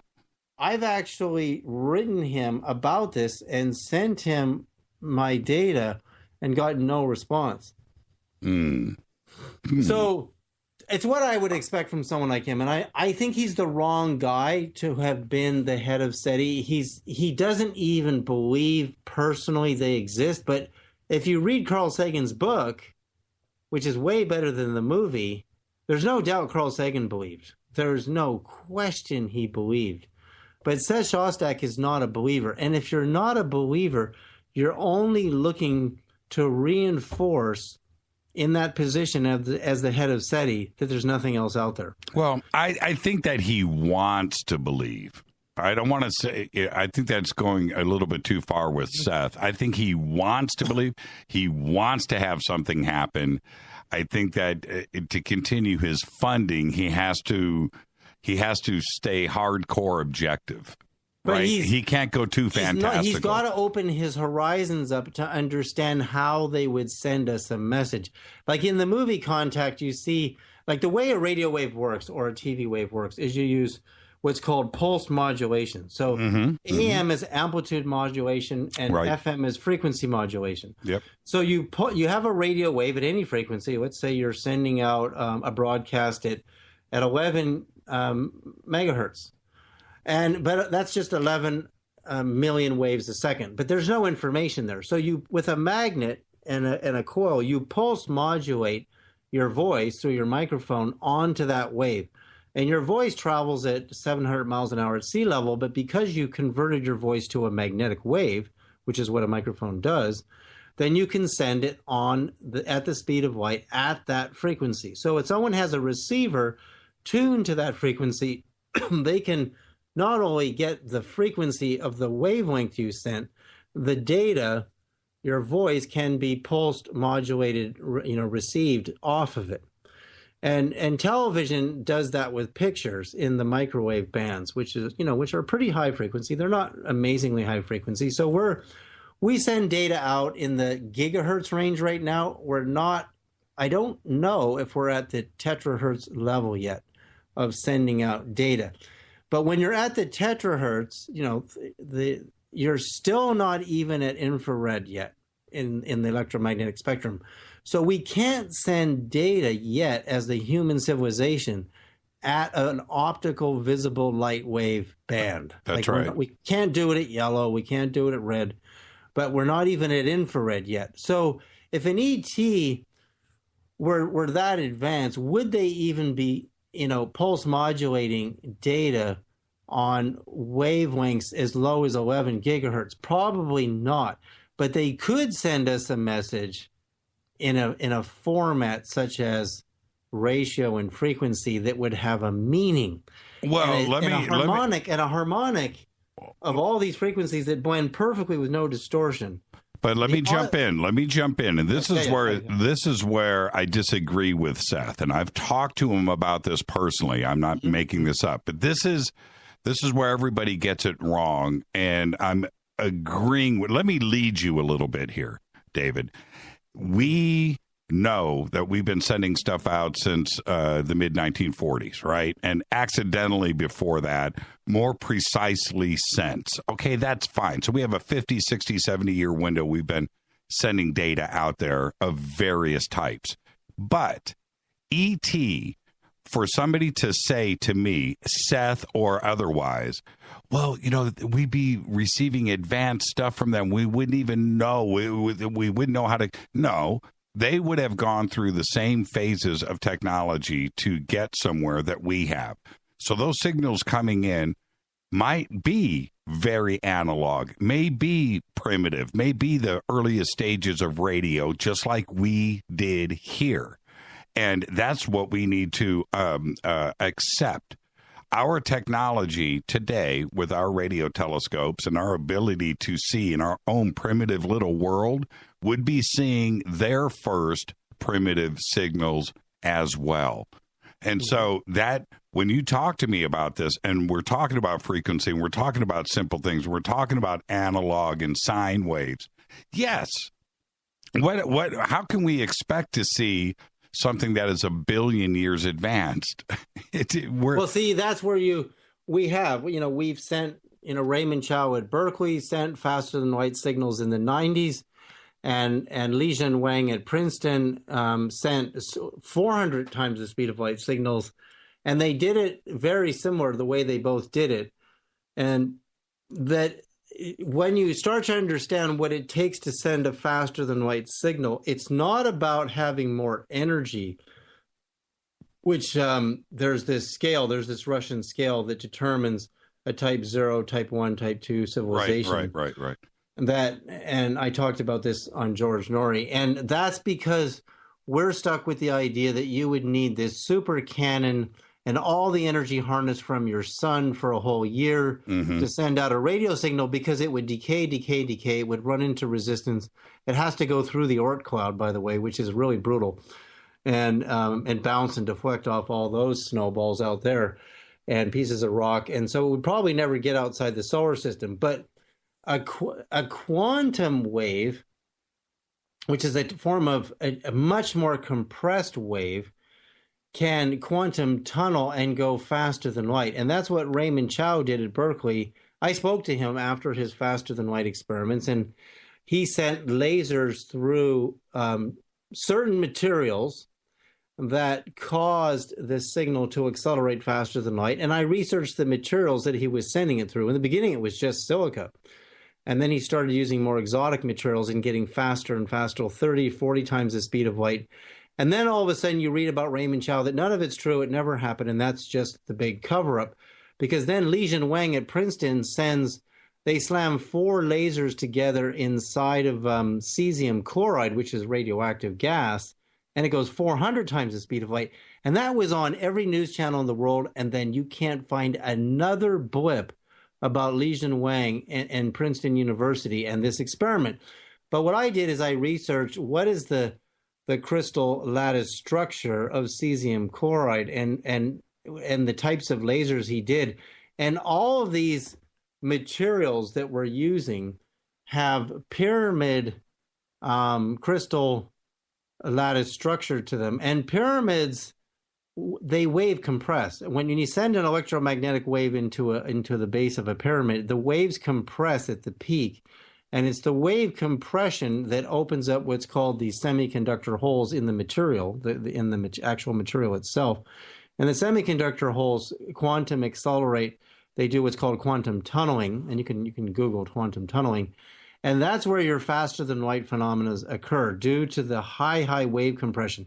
So imagine that most of the way we send radio today, imagine a flock of birds flying in a V, and they're encountering resistance in the wind as a V formation, and the bird in the front has got the least amount of resistance, and the birds on the ends, because it's so massive as a wave, the wavelength is so massive that it's encountering a huge amount of resistance. And then when you make the wavelength shorter and shorter and shorter, just like if you take a missile, for example, a missile is a narrower point focused structure, so it can go faster than a jet, right? Because a jet has a wider wavelength, so it's encountering more drag or resistance on the wind.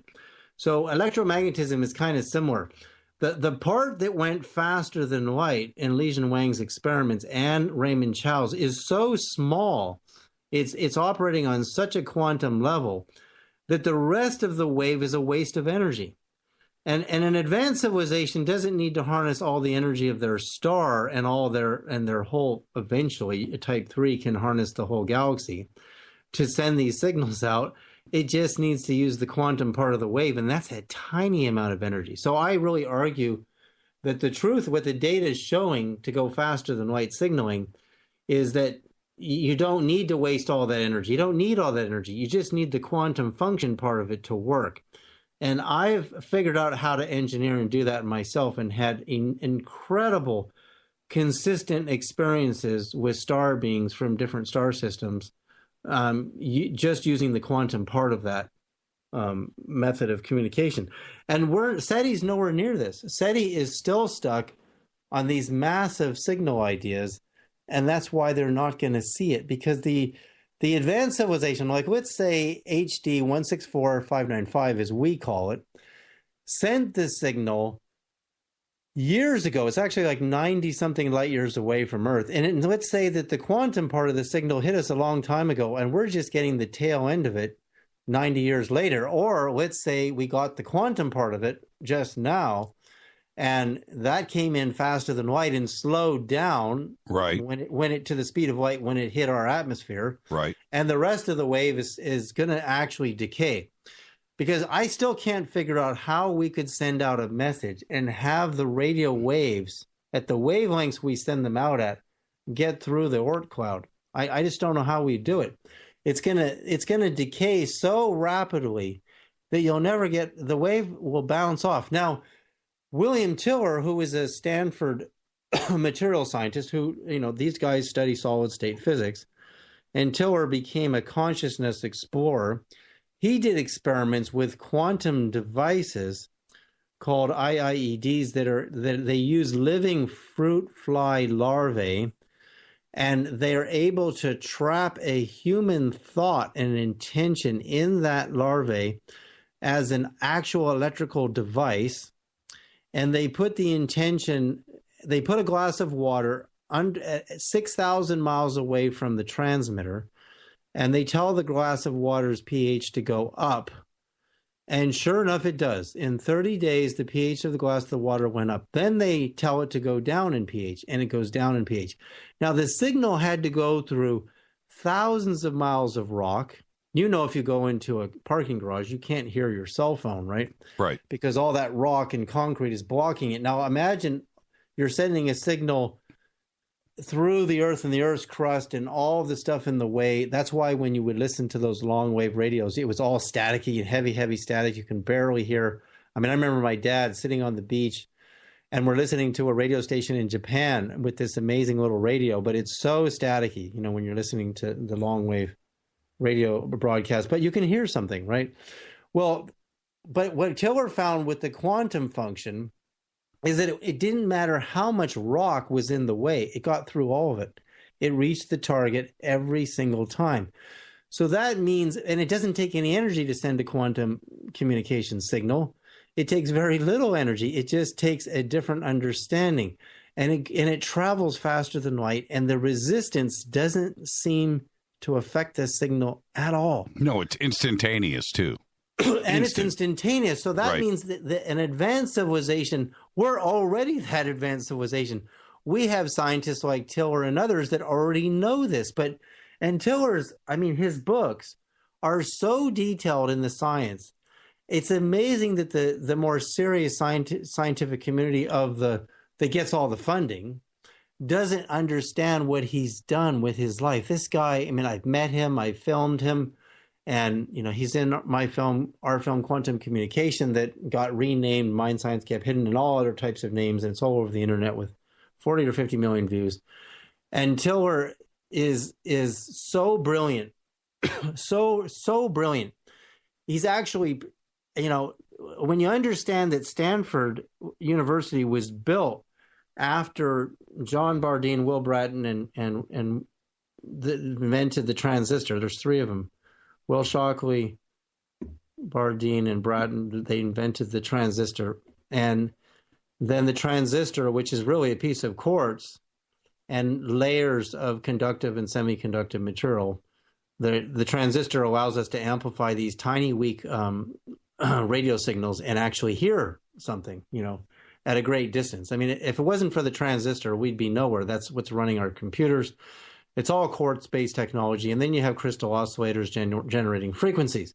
So what I started doing, in Sedona when I was living there with my wife, and is walking around with a voltmeter and putting, my feet bare on the earth and noticing some voltage changes. Then I started taking crystals in my fingers and noticing some voltage changes. And then when I started programming crystals, like my pendants on my website that people are wearing, we saw a huge change in people's auras when they were wearing the program quartz. And then we saw larger voltage changes in people that were wearing the quartz. And the voltage changes in people that were wearing the vibrationally treated pendants of ours, the increase in the voltage we tested is very similar to the increase in voltage that a transistor as an amplifier. See, transistors operate as gates and amplifiers. Well, now we've got to take a break right there, but we're going to finish this on the backside. Fascinating. David, you blow my mind every single time, and you're doing it now. I feel smarter, my friend. This is Fade to Black. Our guest tonight, David Sereda. We'll be right back.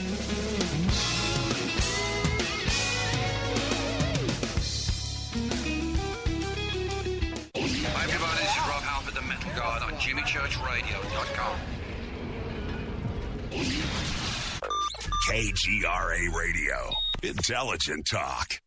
So, you love talk radio? Then you'll love TalkStreamLive.com. TalkStream Live is always on, 24/7, with the best streaming talk shows. Find your favorite talkers and discover some new ones. It's free, readily available online or on the smartphone or tablet. Finding your favorite talk shows all in one place has gotten a whole lot easier. Just go to TalkStreamLive.com. Be sure to download the free apps from Google Play or the iTunes App Store. So, you love talk radio? Then you'll love TalkStreamLive.com. TalkStream Live is always on, 24/7, with the best streaming talk shows. Find your favorite talkers and discover some new ones. It's free, readily available online or on the smartphone or tablet. Finding your favorite talk shows all in one place has gotten a whole lot easier. Just go to TalkStreamLive.com. Be sure to download the free apps from Google Play or the iTunes App Store. If your home has hard water, then it's likely that Limescale is clogging your pipes, damaging your appliances, costing you hundreds of dollars each year. You can eliminate Limescale in the entire house with HydroCare products available at Wave Home Solutions. Easy and efficient with no maintenance, no salts, no chemicals, and no coils. And you can buy with confidence from Wave Home Solutions. Performance guaranteed. Just go to bestwater411.com. That's bestwater411.com. Did you know that when you're on the road with limited data or Wi-Fi available, you can still listen to every minute of Fade to Black by just calling 605-562-4482. No smartphone, app, or internet needed. It saves your data plan and no extra cost if you have unlimited minutes. Just call 605-562-4482. You can listen to me, Jimmy Church, on any phone, anytime, anywhere. Go Beckley Tappy.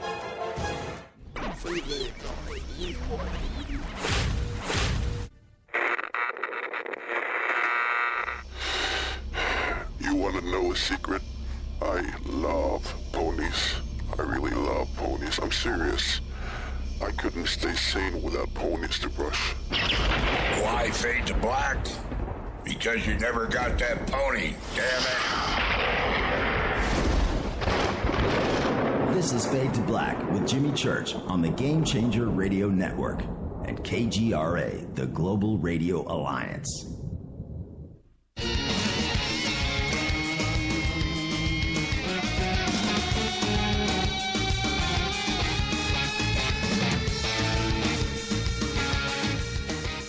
Welcome back, Fade to Black. You can follow David right now on Twitter at David Sereda. Very simple. Jump over to our feed, which is hashtag F2B. All the links are there. You can follow me at JChurchRadio. And Dave, there's one thing that I wanted to do here, and that is tie all of this together because it is all tied together. And you touched upon one thing, which is the transistor and frequencies, and with all of that comes light, laser technology, radio waves, television, microwaves, all of this massive technology kicked in all at the same time. And I know that Corso did this in his book, but after 1947 and after Roswell, lots of amazing things happened all at once. And first off, was Corso right in the way that he describes it, being distributed into civilian tech and corporations? And was this all ET based? And as crazy as that sounds, since 1947, there was a whole string of miracles back to back. Well, actually, Will Shockley, John Bardeen, and Will Bratton invented the transistor in 1947, which is the same year as Roswell. But when you really study their histories and the labs they were working for, I've read the book on these guys, and I've got these huge solid-state physics books that are really old, that are mind-blowing, utterly mind-blowing books. There's no question that when Roswell happened, when you read the FBI documents, this is what I believe happened with Roswell, and it's very different than the classical story. But there we are, we're detonating nuclear weapons at Trinity Site in New Mexico, July 22nd, 19 1945. And then all of a sudden, just 2 years later, 1947, in July, and the exact date of the Roswell crash that we know of is right just before matching up 2 years after the Trinity explosion. And I believe we opened up some type of a portal, because what happens is so miraculous. When you read the FBI documents under Hoover, there's kids all over the United States that are building toy flying saucers that levitate, real anti-gravity technology. There's one account of a kid who worked at Chevron, and he's test flying a flying saucer on July the 8th, 1947, and it crash lands in this woman's yard, catches on fire. They took it apart. I saw the pictures of it in the FBI files. He's got a radio tube mounted inside an aluminum, literally a disc that he fused together that has these amazing chambers in it. But the point is, he's flying a toy flying saucer that levitates on the same day as the Roswell crash. And then there's another kid on the other side of the country doing the same thing. There's like 3 or 4 of these kids. And then they found these flying saucers that were just like saw blades flying through the air, and that were really messing up the Hoover investigation. But then, you see, you have the case in Washington.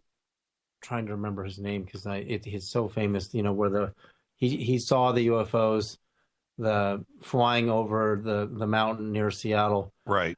And then that was like July 4th weekend, or it was before, actually, it was June, or it was before the Roswell. And then there were UFOs being chased even in Idaho. There's accounts of UFOs all over the country, actually. And then there's the kids. And then all of a sudden, it's like the UFOs are all racing back to New Mexico, and we're chasing them. And according to my friend Boyd Bushman, his friend was a radar operator and a medical doctor who was treating a pilot who had just used the Tesla death ray to shoot down the Roswell flying saucer. But why were the saucers? Well, actually, they were at Edwards Air Force Base that same day. That's in the FBI files under Hoover. There were 8 saucers hovering above the base the same day.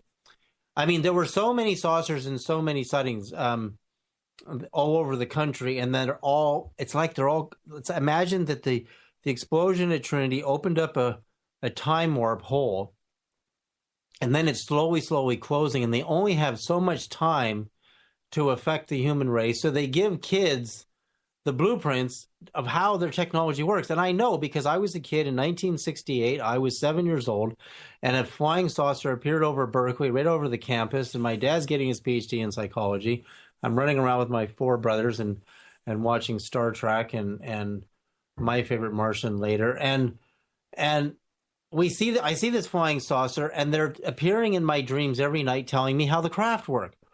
So I'm too young. I'm 7 years old. I don't know how to build this stuff. But this other kid that they appeared to at the time of Roswell, which is way earlier than me, they're teaching him how they work, because we don't know how that kid did that. We don't know how he got a toy flying saucer to levitate, not using fans, using electromagnetics.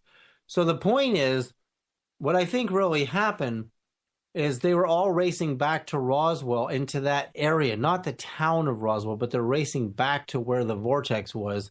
And there's time dilation.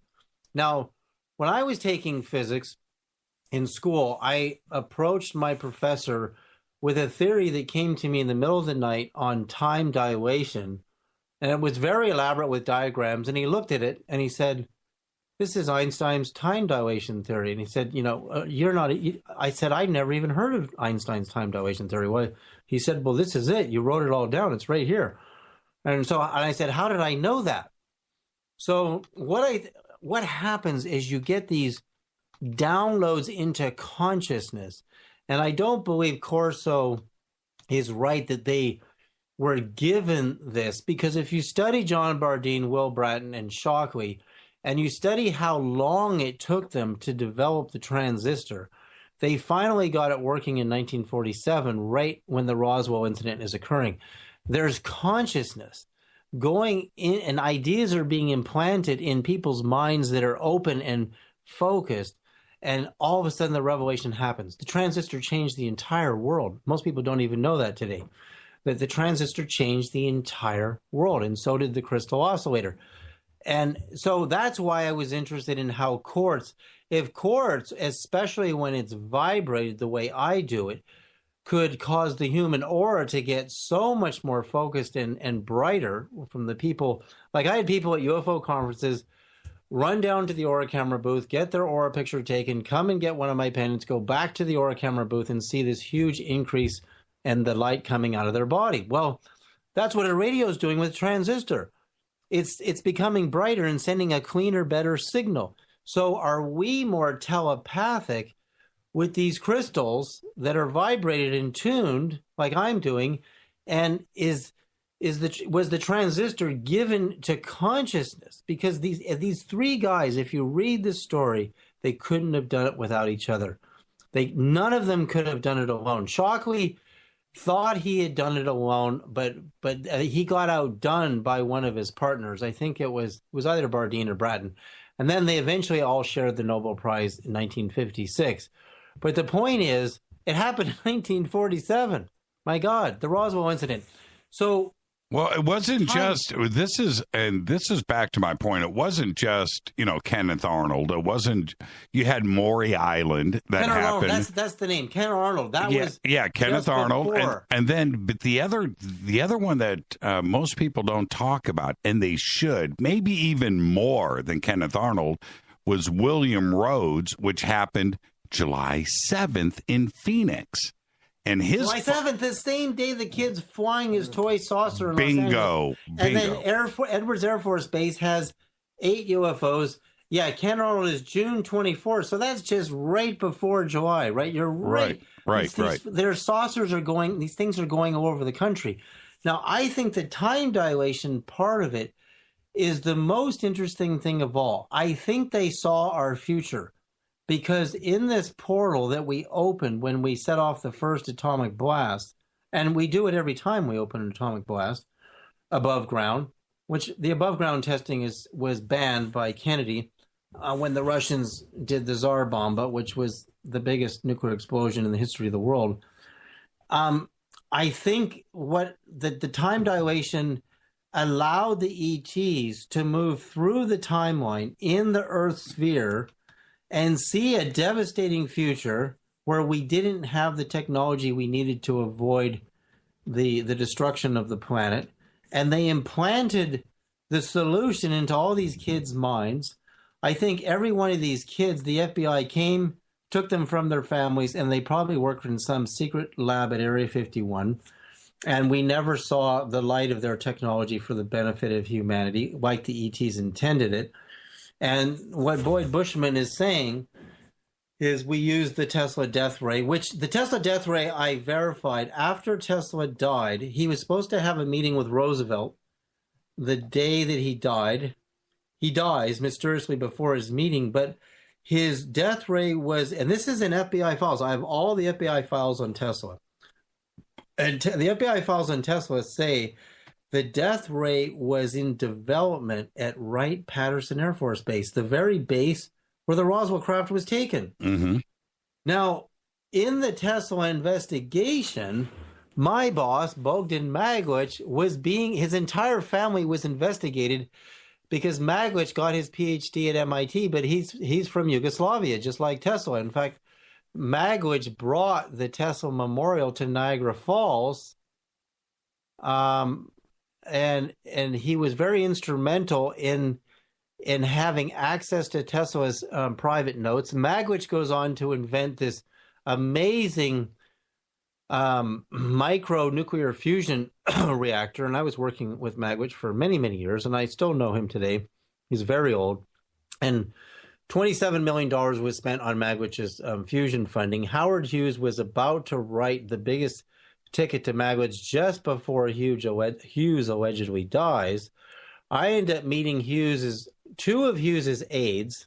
One is named John Meyer. He was living in exile in Vancouver, Canada.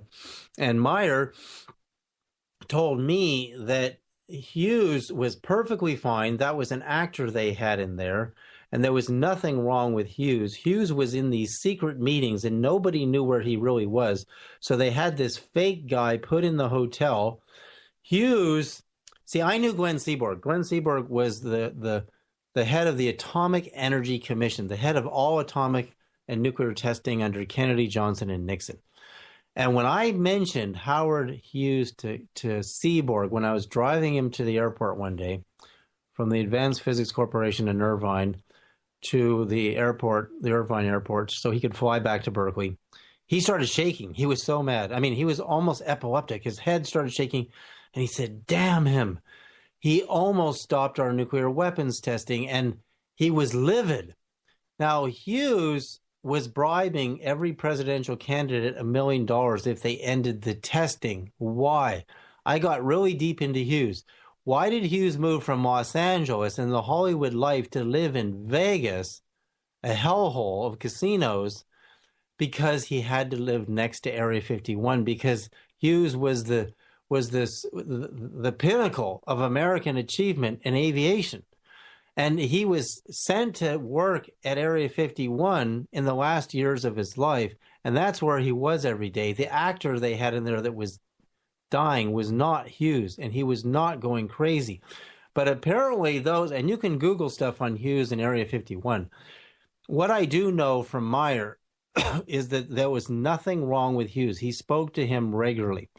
And then I met a guy in Beverly Hills who wrote the book on Hughes. And Hughes had there's no question he was going to fund Magwitch. There's no question he was going to fund him, and he was stopped on Magwitch's nuclear fusion technology. But when Magwitch got closer and closer to developing his nuclear fusion technology, the military, and in fact, I spoke in Congress with the actor Harry Hamlin and all these Nobel Prize winners and other prize winners in physics, like the Maxwell Prize. It was Norman Rostocker won the Maxwell Prize in physics, which is higher than the Nobel Prize in physics, by the way. And Rostocker, everybody was there to support our government to fund Magwitch's fusion. And what the answer was that every investor we had who was interested in Magwitch, the U.S. government called the investors and said, don't invest in Magwitch, or basically we'll kill you. Royal Dutch Shell threatened my life on the phone when I was very close to getting Magwitch his money.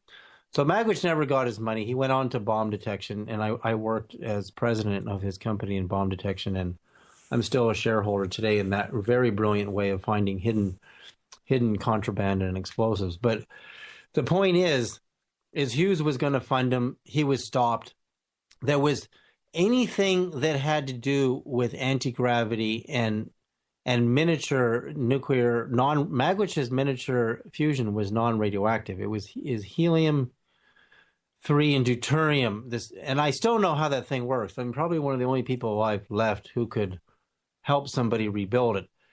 But the point is, there's something going on with Hughes in Area 51, and it's really hard to find the proof. But I have been able to interview on camera a Hughes engineer who showed me that he was shown blueprints to flying saucers while working in Los Angeles at Hughes Aircraft. So that means that there's no question that Hughes was in Area 51. And well, I had heard a few times and had read that he had his own hangar at Area 51. That he used to fly in and out of Area 51 and didn't fly out of Las Vegas. And there was always an interesting, for me, why Las Vegas? If you're the richest guy in the world, right? Vegas, it's a hellhole. I wouldn't want to live there. And no, it's a nice town. The world, like spending the last years of his life there. He was at Area 51, and that's what he was doing there, reverse engineering the craft. And the individual who showed me the blueprints, what he showed me, this guy who worked at Hughes Aircraft, is he was photocopying the blueprints and looking at the blueprints and going, oh my God, this is a flying saucer. This isn't an airplane. So, the Hollywood movies of Hughes are so far from the truth. So then later, I had lunch with Seaborg at the Berkeley, the space lab. It sits right up on the hill next to the Lawrence Berkeley National Lab.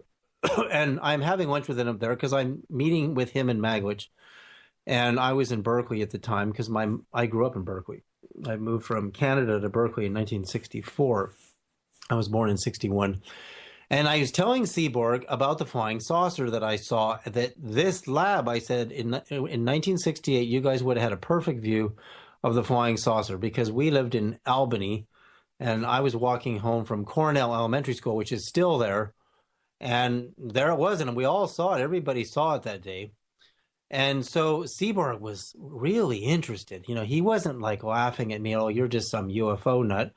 I mean, I wasn't even speaking at UFO conferences at this time. So he said to me, you know, Seaborg has 37 levels above top secret clearance. And he said, I don't know of any project we're working on that can do anything like that. And he said, if you have anti-gravity, you don't even need nuclear fusion. He said, you don't even need to do this. Because if you can make everything as light as air, it doesn't take any energy to fly things around. Most of the energy in propulsion is fighting gravity. Right. So when you've already conquered that, a couple of volts, and you're flying around thousands of miles an hour. So he was really disturbed. And I remember the look on his face. And you're talking about one of the most powerful men in America, a man that authorized, he won the Nobel Prize with Macmillan for the discovery of plutonium. He has a very dark history. There were radiating pregnant women at Vanderbilt University to see what would happen to the fetuses. And I exposed him. I got all the documents on that and exposed him. And he was very mad at me. I mean, Seaborg hated me in the last, I was worried for my life. He hated me so much in the end. But nevertheless, that's probably the truth on Howard Hughes and Seaborg. And there's no question that Hughes Aircraft was reverse engineering the technology. So if the Roswell impetus was really to give us a way out of our future, and they delivered the technology to kids because kids were better at thinking outside the box than adults that were classically educated. And then somehow our government abducted these kids. Maybe they waited until they were 18. You know, I think this kid, I mean, I'd have to look. I think he was 15 or 16. This really amazing photographs of his flying saucer and these FBI files that were released. And I put that in, that's in my movie From Here to Andromeda. But I've thought deeply about that. And then, of course, you know, Boyd Bushman shows these photographs of the alleged ET, and I have them. The History Channel recently tried to acquire the photographs directly from me because they showed an episode, you may have seen it, where they showed Boyd Bushman holding up the photographs. Mm-hmm. But I've analyzed the photographs in great detail, and they are not a doll. There's no way. And the way I know is from 20 years of working in the darkroom and doing my own photography, that the eyes from the flash have multiple layers. Like, for example, if you take a flash photograph of a painted doll with a painted face, you're going to get one layer reflection. But if I stack 3 sheets of glass and I take a flash photograph, I'm going to get 3 reflections on the 3 different layers of the glass. Interesting. The eyes and the flash, because I have all the originals that Boyd gave me. They have more than 3 layers, and they have these little tiny. They look like orbs with little sperm trails are shooting out of the eyes and zipping around. And this is film. This isn't digital photography. When orbs started showing up is on people's digital cameras. Right. So we're not looking at orbs, and these photographs were not taken recently. They were taken at Los Alamos, believe it or not, according to Boyd's sources. And Boyd didn't take the photographs. So I think, like Corso said in the book, The Day After Roswell, these are half living, half AI. That's why the arms look like they've been sewn back together. They do look like they have character in the eyes. I sent the photographs to Dan Aykroyd. He sends me back a doll with his daughter and him in his bathrobe that looks similar to the alien that Boyd gave me. And I said, well, they look almost the same, except if you look at the reflections, the doll doesn't have any of these multi-layered reflections, and it doesn't have the. And then there's another photograph Boyd gave me that shows the alien, and right at the surface of the head, there's this huge energy wave coming out of the head that has all these different bands in it, like radio wave bands. And when I first saw it, I said, oh, well, that's the end of the roll of film, and that's where you get the light bleed. And then I went, wait a minute, this is going the wrong way. This isn't the end of the frame. It's going across the top of the frame, and it doesn't look like light bleed to me. And there's a little red spark right at the surface of the skin. I've blown them up in my computer, scanned them and blown them up. And then the wave jets, and the light bleed, the supposed light bleeding doesn't cross the skin. It doesn't even cross the surface of the skin. There's this tiny little red flash, and then there's the wave.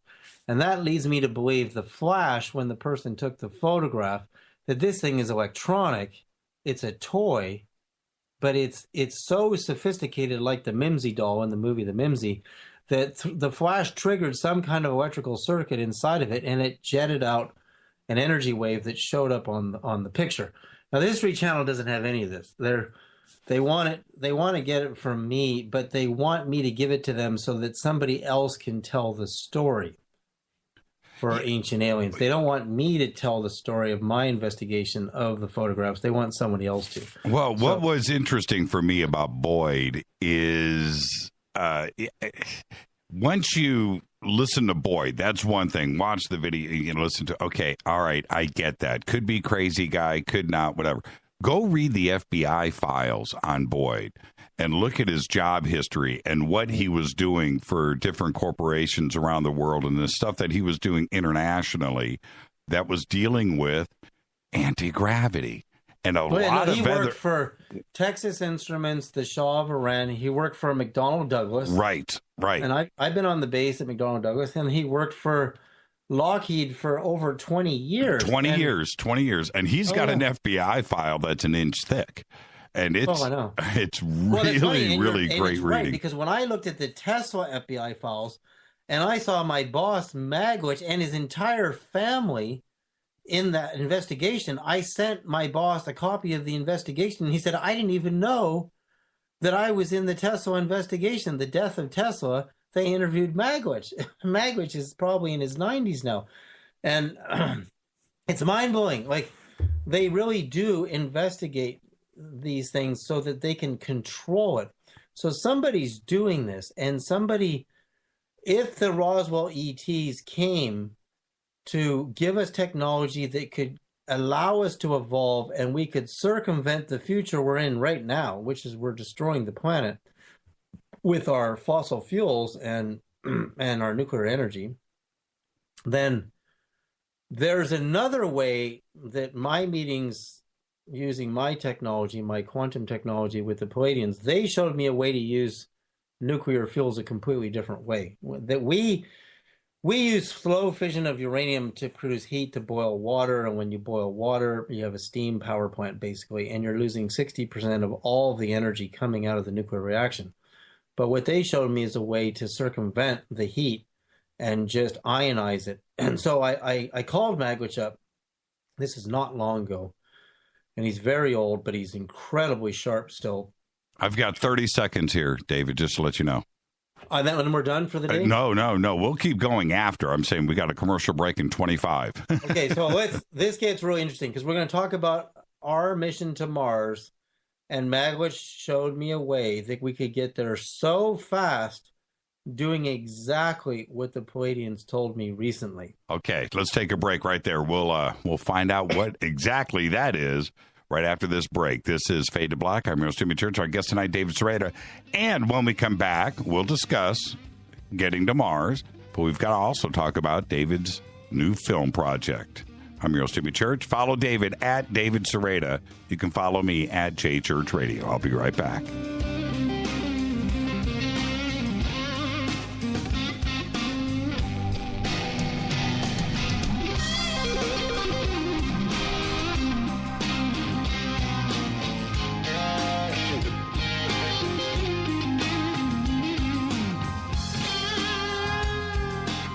Hey, what up, y'all? It's your girl Vivica Fox here, listening to my boy, Jimmy Church, on JimmyChurchRadio.com.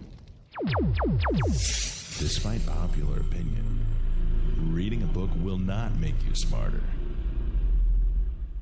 But listening to Jimmy Church will.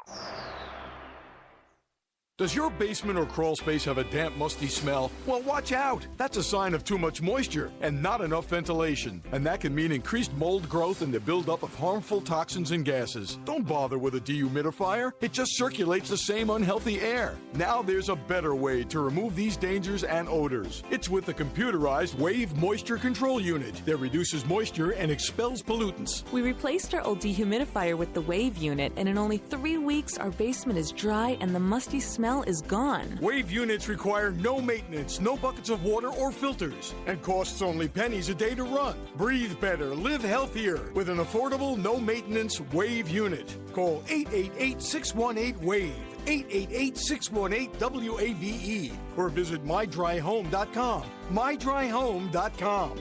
Ride the wave. Wave Home Solutions for a healthy, comfortable home. What's up, Fadernauts? Studio Dome loves Fade to Black and the F2B audience so much that they have put together the ultimate stereo Bluetooth system. They've done it just for you. Man, check this out. The Studio Dome SBB2 stereo system is here. It's featuring 2 Studio Boombox 2 SBB2 wireless Bluetooth speakers, packed in its own custom hardshell case. This Studio Dome system features the very latest in stereo Bluetooth technology. The 2 full-range boomboxes are in true wireless stereo. You've got to hear this. It's amazing. It's just $129, and use the promo code JCRTWS, and you'll also get free shipping. It's simple. Just go to JimmyChurchRadio.com, click on the Studio Dome banner. Go Beckley Tepe. Brittany, Gabby, and you're listening to JimmyChurchRadio.com. It's not a lifestyle we chose. We were born this way. KGRARadio.com.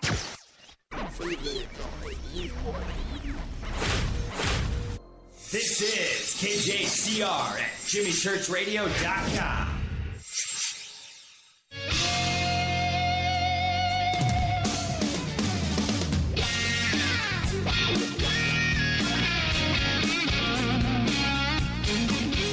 Welcome back, Fade to Black. Our guest tonight, David Sereda. DavidSereda.net. That is the website. You can just go to JimmyChurchRadio.com, click on it, go right there. You can also join in the conversation over on Twitter, hashtag F2B. I haven't seen Twitter quite this flamed out. It's been a while. So come and join the conversation right now. It's just out of control. All right, David. Getting to Mars quickly and easily. What did you find out? So one of the reasons NASA was very interested in Magwich's deuterium and helium-3 fusion came from a scientist named Earl Van Landingham at NASA. And Earl was head of all space propulsion and power and energy systems at NASA, and then went on to become head of all space access technology for NASA. So this is the top guy. And Earl and I spent hours on the phone. And when I was trying to raise funding for Magwitch in his fusion, and Magwitch was not personally that aware that NASA was not only bored with solar panels in the space station and space applications, because you just can't get enough power, Earl told me, for high energy experiments in space and also for electric propulsion ideas. And he said that that the deuterium and helium-3 fusion would produce 18 million electron volt protons. And because protons are heavy, you could, at that energy, you could send spacecraft up to 1/10 the speed of light, which is something like 67 million miles an hour. And we can't go anywhere near that fast today. In fact, the inertia or G-forces on anybody in the atmosphere going that fast would kill you. But once you're out in space, you could easily go that fast. Earl was really disappointed that the United States government turned down their request to fund Magwich's final stages of his reactor. Magwitch spent $27 million in 1980s dollars developing 4 prototypes. And after he developed the last prototype, the U.S. Air Force Base at Kirtland, New Mexico, under Major General D. Lamberson, did computer feasibility studies on Super Cray 2 computers on his next proof of concept, and it said that it would succeed at attaining nuclear fusion, and this is the late 80s. What ended up happening is NASA said, well, we need 1 billion watts of power per square meter is what the feasibility study at Kirtland said would happen. And Kirtland's an interesting Air Force base because people see a lot of UFOs around that base, and I've actually been on that base before as well. And of course, it's not far from Roswell. And so there's no doubt there's people there working on stuff that is in these very exotic areas. No doubt, no doubt. So they said Magwitch thing, his technology would work and we should get our money. But NASA was turned down. Can you imagine the head of all space access and technology, propulsion, power, and energy turned down by NASA? So then we speak in Congress, were turned down. And then when I got investors interested, they got calls saying stay away from Magwitch. So what I did in my many years of, I took NASA's radius of 5 Palladian suns and I calculated the frequencies at the equators of those 5 Palladian suns, and I started pulsing our house and our bedroom with Palladian frequencies, and they've appeared right in front of my wife and I. We both seen them at the same time, woke up out of bed, and there they are glowing with blue light. And it's not unlike that movie Cocoon, where they wear the human skins and they take them off and they're glowing with this light. That's kind of what they looked like. And they were, in my many meetings with them, in a certain dream sequence, because sometimes I've had them in front of me and sometimes they've communicated in dreams. They showed me when they were much more primitive that they could use uranium. They showed me a black rock, and they could ionize it to produce basically heavy ion energy, and therefore develop super powerful, super fast propulsion. And I thought that was interesting. I sort of understood it, but it wasn't until I called Magwitch a few years ago, and he was saying, he was frustrated that the U.S. government had monopolized all nuclear fusion funding through the universities, and most of their approaches to fusion are really not getting anywhere.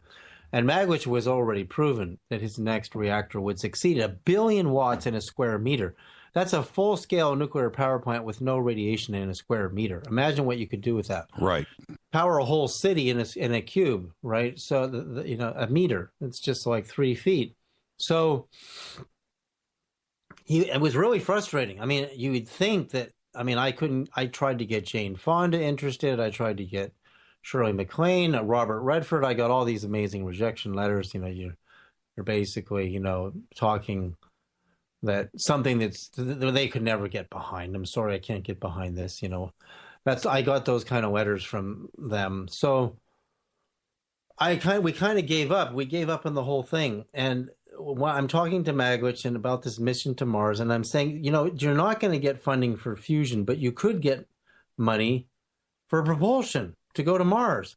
So I told him what Earl told me years ago when I was working for him. I said, Earl at NASA said, the head of propulsion, power, and energy at NASA said that your reactor was the most interesting way to produce a tenth the speed of light propulsions.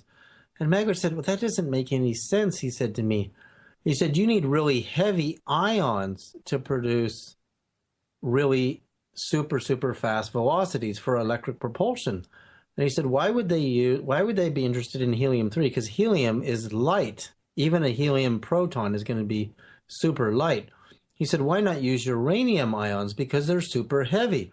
When you have an ion is basically an atom with an extra net negative or net positive electron on it. This is getting interesting. Okay, continue. So Magwitch said we could develop rockets to go to Mars that would throw out thrust of uranium ions because they're so heavy. And then I talked about some other elements on the periodic table that are not radioactive. Right. But he said no, it would have to be uranium or something in that ballpark. Now remember, Bob Lazar is talking about element 115. Right. Now it would be way heavier in its mass energy than than uranium, much because it's element 115. So the higher up you go, the heavier they get. And meaning the more mass energy there is there in Einstein's, formula, energy is equal to mass times the speed of light squared. So basically, we could ionize uranium instead of slow fissioning it to boil water, where you lose 60% of your energy, and you use the heavy ions and you fire them out the back of the drive, and you're going unbelievably fast in the opposite direction because your propellant mass is so heavy. Right. That was Magwich's idea, and I'd never told Magwitch about my experience with Palladium Dream, where they showed me the same thing. Interesting. Black rock, and then when it runs out, they showed me where they dumped it in the Nevada desert. They actually showed me where they would dump it, and they said, we don't use this anymore, but they said that's where you could start. And Magwitch, and I said, we could get to Mars incredibly fast compared to the type of rockets that are developing for Mars now. So that's where consciousness, again, is very effective. I mean, the meetings I had with the Palladians turned out to be incredibly accurate in what this MIT PhD physicist Bogdan Magwitch is telling me. But see, I said what we really want is fusion as a power source to power those, the ionization of those heavy ions, because you need a lot of power to release and charge. So you can't just, to ionize a material, you need an electric charge to cause the extra electron to bond and then release off of the material. And then you have your free floating ion. With something with some mass to it, something that would push you forward. Yeah, the heavier the ion is, because it's electrically charged, the faster you'll go in the opposite direction. That's how a rocket works. So if a rocket, like most of NASA's rockets are burning hydrogen. So hydrogen is light. Right. But they have to burn tons of it to throw it out the back of the rocket. So you go the opposite direction, in simple terms, in relationship to how heavy that fuel, that propellant mass is. But a uranium ion is so much more heavy than a hydrogen ion. Oh my God. There's no comparison, but we are ionizing the hydrogen by igniting it, but that's a very primitive way to ionize a material, a fuel, a gas, but that's what we do. We use mainly hydrogen. That's what the shuttles, the rockets we're using are. So when we're talking about going to Mars, most of the ideas are too slow because you don't have the power there. And so Earl was super interested. I mean, he believed that even helium-3 ions, because helium and hydrogen are very close in mass, are still going to send a spacecraft to that speed. And he's right. It would eventually reach the speed of a tenth the speed of light, but it would probably take 100 years to get to that velocity. Because you would slowly speed up because your ions are so light. But if you have heavy ions, Magwitch is saying you would just bolt. So why aren't we doing it? Magwitch, he can't get funding still to this day. I think he's got to be at least 90 by now. And I believe the only way to get the funding would be to get funding to develop a uranium ion rocket. Let's talk about your new film really quick. What's the idea behind it? What's it based on? Well, we talked on your show before about God's Great Pyramid. My wife and I, our new book that mathematically proves that the God of Moses and the God of Enoch and all of the prophets is the true architect of the Great Pyramid. And it goes so much deeper than just proving who it is. It actually proved how it works, what its purpose is. And I think today people like visual learning much better than reading. I think maybe 150 people have bought the book, and I think less and less and less people are reading. So I want to make it into a documentary, and I can't do that without the audience, without your help. Whether you send $1, 50 cents, $5, $10, $1,000, it doesn't matter. I'm going to release it free on YouTube. So the only way I can do it is to reach a goal, which is quite modest, of $30,000 to make this film and then release it free to the world. Stephen Greer's raised $300,000 for his new UFO film. I don't need anywhere near that because I own all the gear. I'm the editor. I'm the sound scorer. I'm the photographer. I mean, I have tens of thousands of dollars of gear sitting here to make a movie. So I don't need $300,000 to make a a Are you suggesting people to do all that stuff? Are you suggesting what I've said many times, but that the Egyptians and through that period at 2500 BC, that the pyramids were already there? They just inherited them? Oh, they're already there. They inherited them. And there's no question that we were, I mean, I can prove it mathematically. I mean, one of the things I personally am the discoverer of, and I rely on Peter Lamazuri's book, The Great Pyramid Decoded, as a base for my discoveries. But basically, in the way a crystal oscillator works, which is something that was invented to generate frequencies, electric frequencies, and then the transistor came after that. So all the frequencies that we have that are generated in crystal oscillators, like, you know, whatever you're broadcasting or receiving a radio signal at, are generated by crystal oscillators. In crystal oscillators, you take a piece of quartz and you take an electric charge plate, and you can excite the electrons in the quartz, and depending on the shape and size that you cut it at, you can determine the electric charge frequency of that oscillator. But due to the way crystal and different materials respond to the speed of electromagnetism, which is the speed of light, electrons carry the electromagnetic speed of light force across themselves, and that's how you get electricity. But it's called the refractive index. The refractive index is materials slow down the speed of electromagnetism or the speed of light depending on that material's charge. So that means that, like, when light goes through water, it slows down several percent. When electromagnetism moves through copper wire, which is how we wire our houses it goes about 75% the speed of light.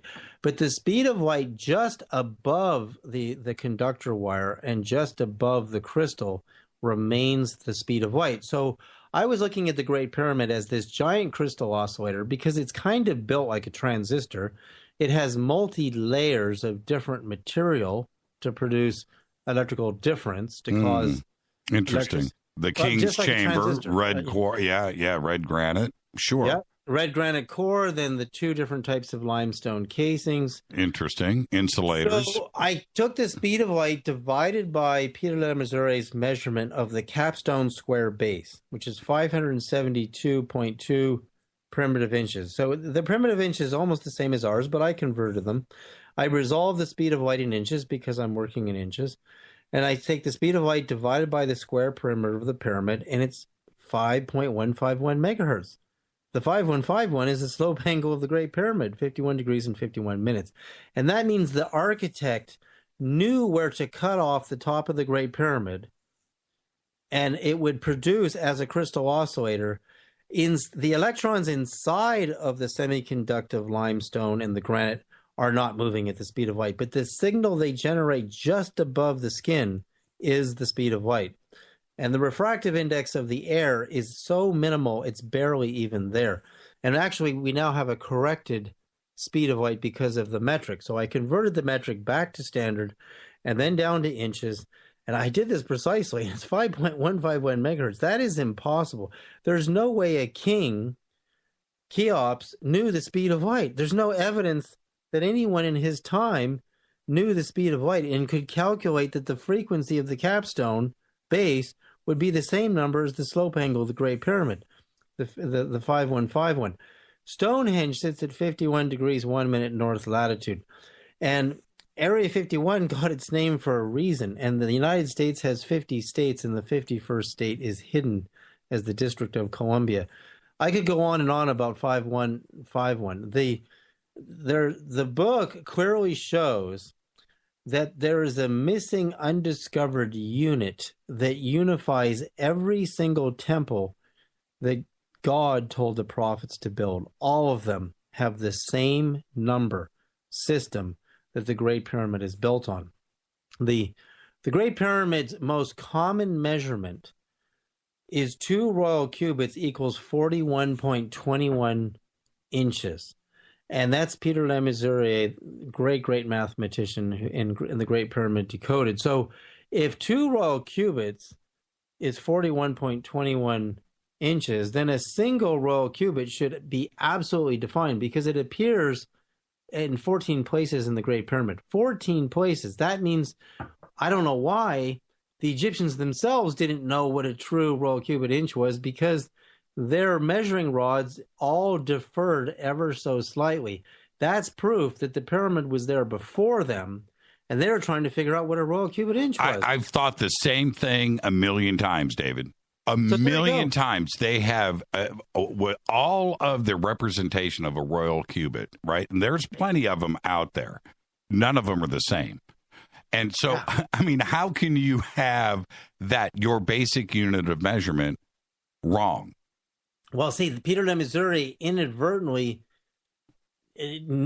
found 14 places that 41.21 inches, and those are modern inches, is 2 royal cubits. So half of that divided by 2 is 20.605 inches per royal cubit. Now, with that number right there, everything unifies in the book. I mean, Noah's Ark, for example. So 20.605 inches per royal cubit, right? So you take Noah's Ark is 300 royal cubits long times 20.605. I'm doing it right now on my calculator. Right. Equals 6,181.5 inches. And that's phi. 61815 is phi. Now, divided by 12 inches in a foot, and they didn't use feet, is 515.125 feet long. The same number. The 5151, the slope angle of the Great Pyramid, the frequency of the capstone. Now, that's Noah's Ark, the boat. Now let's go to the Ark of the Covenant. The Ark of the Covenant is 2.5 royal cubits times 20.605 inches per cubit. Now, 20.605, just so you know, a royal cubit is accepted between 20.6 and 20.8 inches. But this is precise because we have 14 places in the Great Pyramid that confirm this exact measurement. So the Ark of the Covenant is 2.5 royal cubits long times 20.605 inches. And guess what it equals? 515125. No, it's 20.605 inches times 2.5 is 51.5125 inches. The same number as the length as the Ark, as Noah's Ark. Interesting. With the decimal moved over. Right. You'll see this everywhere in all of God's temples, including the Holy of Holies. The Holy of Holies is 20 royal cubits by 20 royal cubits by 20 royal cubits. So you do 20 royal cubits times 20.605 inches per royal cubit equals 4121.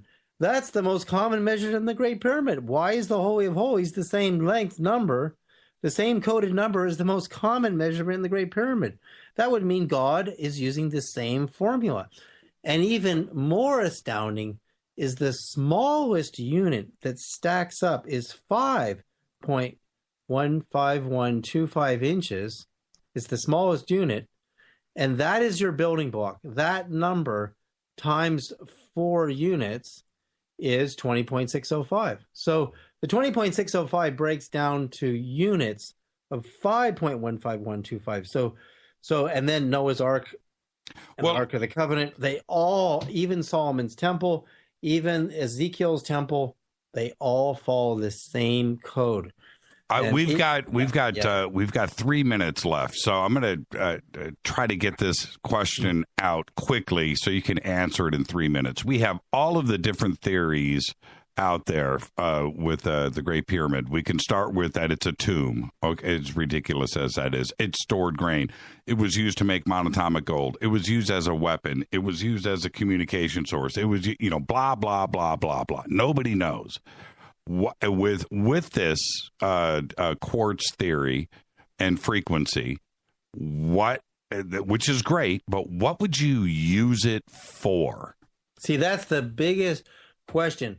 When you make a crystal oscillator, you take a semiconductive material, which granite is, and you cut it to a certain shape and dimensions to produce a certain range of frequencies. Mm-hmm. But you don't need that much stone to generate 5.15125 hertz. But if you want a countless billions of electrons at that frequency and to function as a slope tuner, then the effect it would produce would be far beyond telecommunication. I think there's enough electrons sitting in the Great Pyramid's mass. If it was charged, it would open up a portal to another dimension.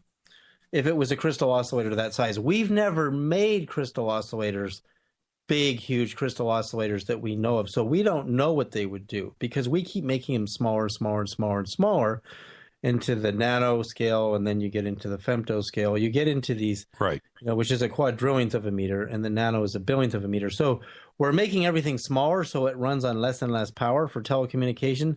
But what would happen if you made electrical components bigger and bigger and bigger and bigger, which is what I think the pyramid was? I think there's so many electrons in a crystal oscillator with a sloped edge and a harmonically calculated sloped edge. The edge slope number 515125 is the same number as the length of the Ark of the Covenant, is the same number where Stonehenge is sitting. And there's a million other things about 5-1. All the crop circles in England are, if you go between the 51 degrees and 51 minute line, you're right north of London. And you see this huge band that goes across England, and you'll see all these crop circles sitting in that bandwidth between, because 51 degrees and 51 minutes is just about 52. It's just under 52 degrees because you have 60, 60, and 60 counting in your degrees, minutes, and seconds. So at 51 degrees and 51 minutes, once you're at 60 minutes, then you're at another second, right? You're at another minute. So 51 degrees, 51 minutes, and I think it's 14.3 seconds is what Le Mesurier believes. Of course, there's a lot of erosion there. I think it's 515125. It's incredibly close to that because that number, 515125, is everywhere in God's designs to the prophets. It's everywhere. Thank you, David. You read the book first, and then it may inspire you to fund my fundraiser, and go to my website to davidsereda.net and try our products, try our toning course, try the wands, try the coils. It's all there. You can research on it. You can write me at davidsereda@hotmail.com for questions. Thank you so much, David. A lot to think about, man. It's always great having you on the show, man. I am absolutely. We went so far tonight. I mean, I'm amazed. I hope a million people hear this because there's so much where we went tonight. Yeah, and we got to get you on ASAP, man. We'll get you right back, and we'll pick up where we left off. All right. Thank you so much, David Sereda and davidsereda.net. Thank you so much, David. Be safe out there. Have a good night. David Sereda. Man. I didn't want to end the show, but I have to. Thank you so much, David. Fade to Black's executive producer is Rita Kamarian. Fade to Black is produced by KJCR for the Game Changer Network. Syndication, KGRA, The Planet. This broadcast is owned and copyrighted 2016 by Fade to Black and the Game Changer Network. Cannot be rebroadcast, downloaded, copied, or used anywhere in the known universe without written permission from Fade to Black or the Game Changer Network. Fady by Dale, Webmasters Drew the Geek. Thanks to LJ3, Renee, Mark Dunbar, Jonas Stennis. Thank you, Bob. Announcers are Steve Harder, Gene Vitoa, Mark D. Kovar. Music, Doug Aldrich. Intro, Spaceboy, spaceboymusic.com. I'm your host, Jimmy Church. You can follow me on Twitter at JChurchRadio. Follow David at David Sereda, davidsereda.net. I'll see everybody tomorrow night. Tomorrow night, Russ Emanuel, director of the movie The Occupants. Everybody be safe. Go back, Lee Tappy.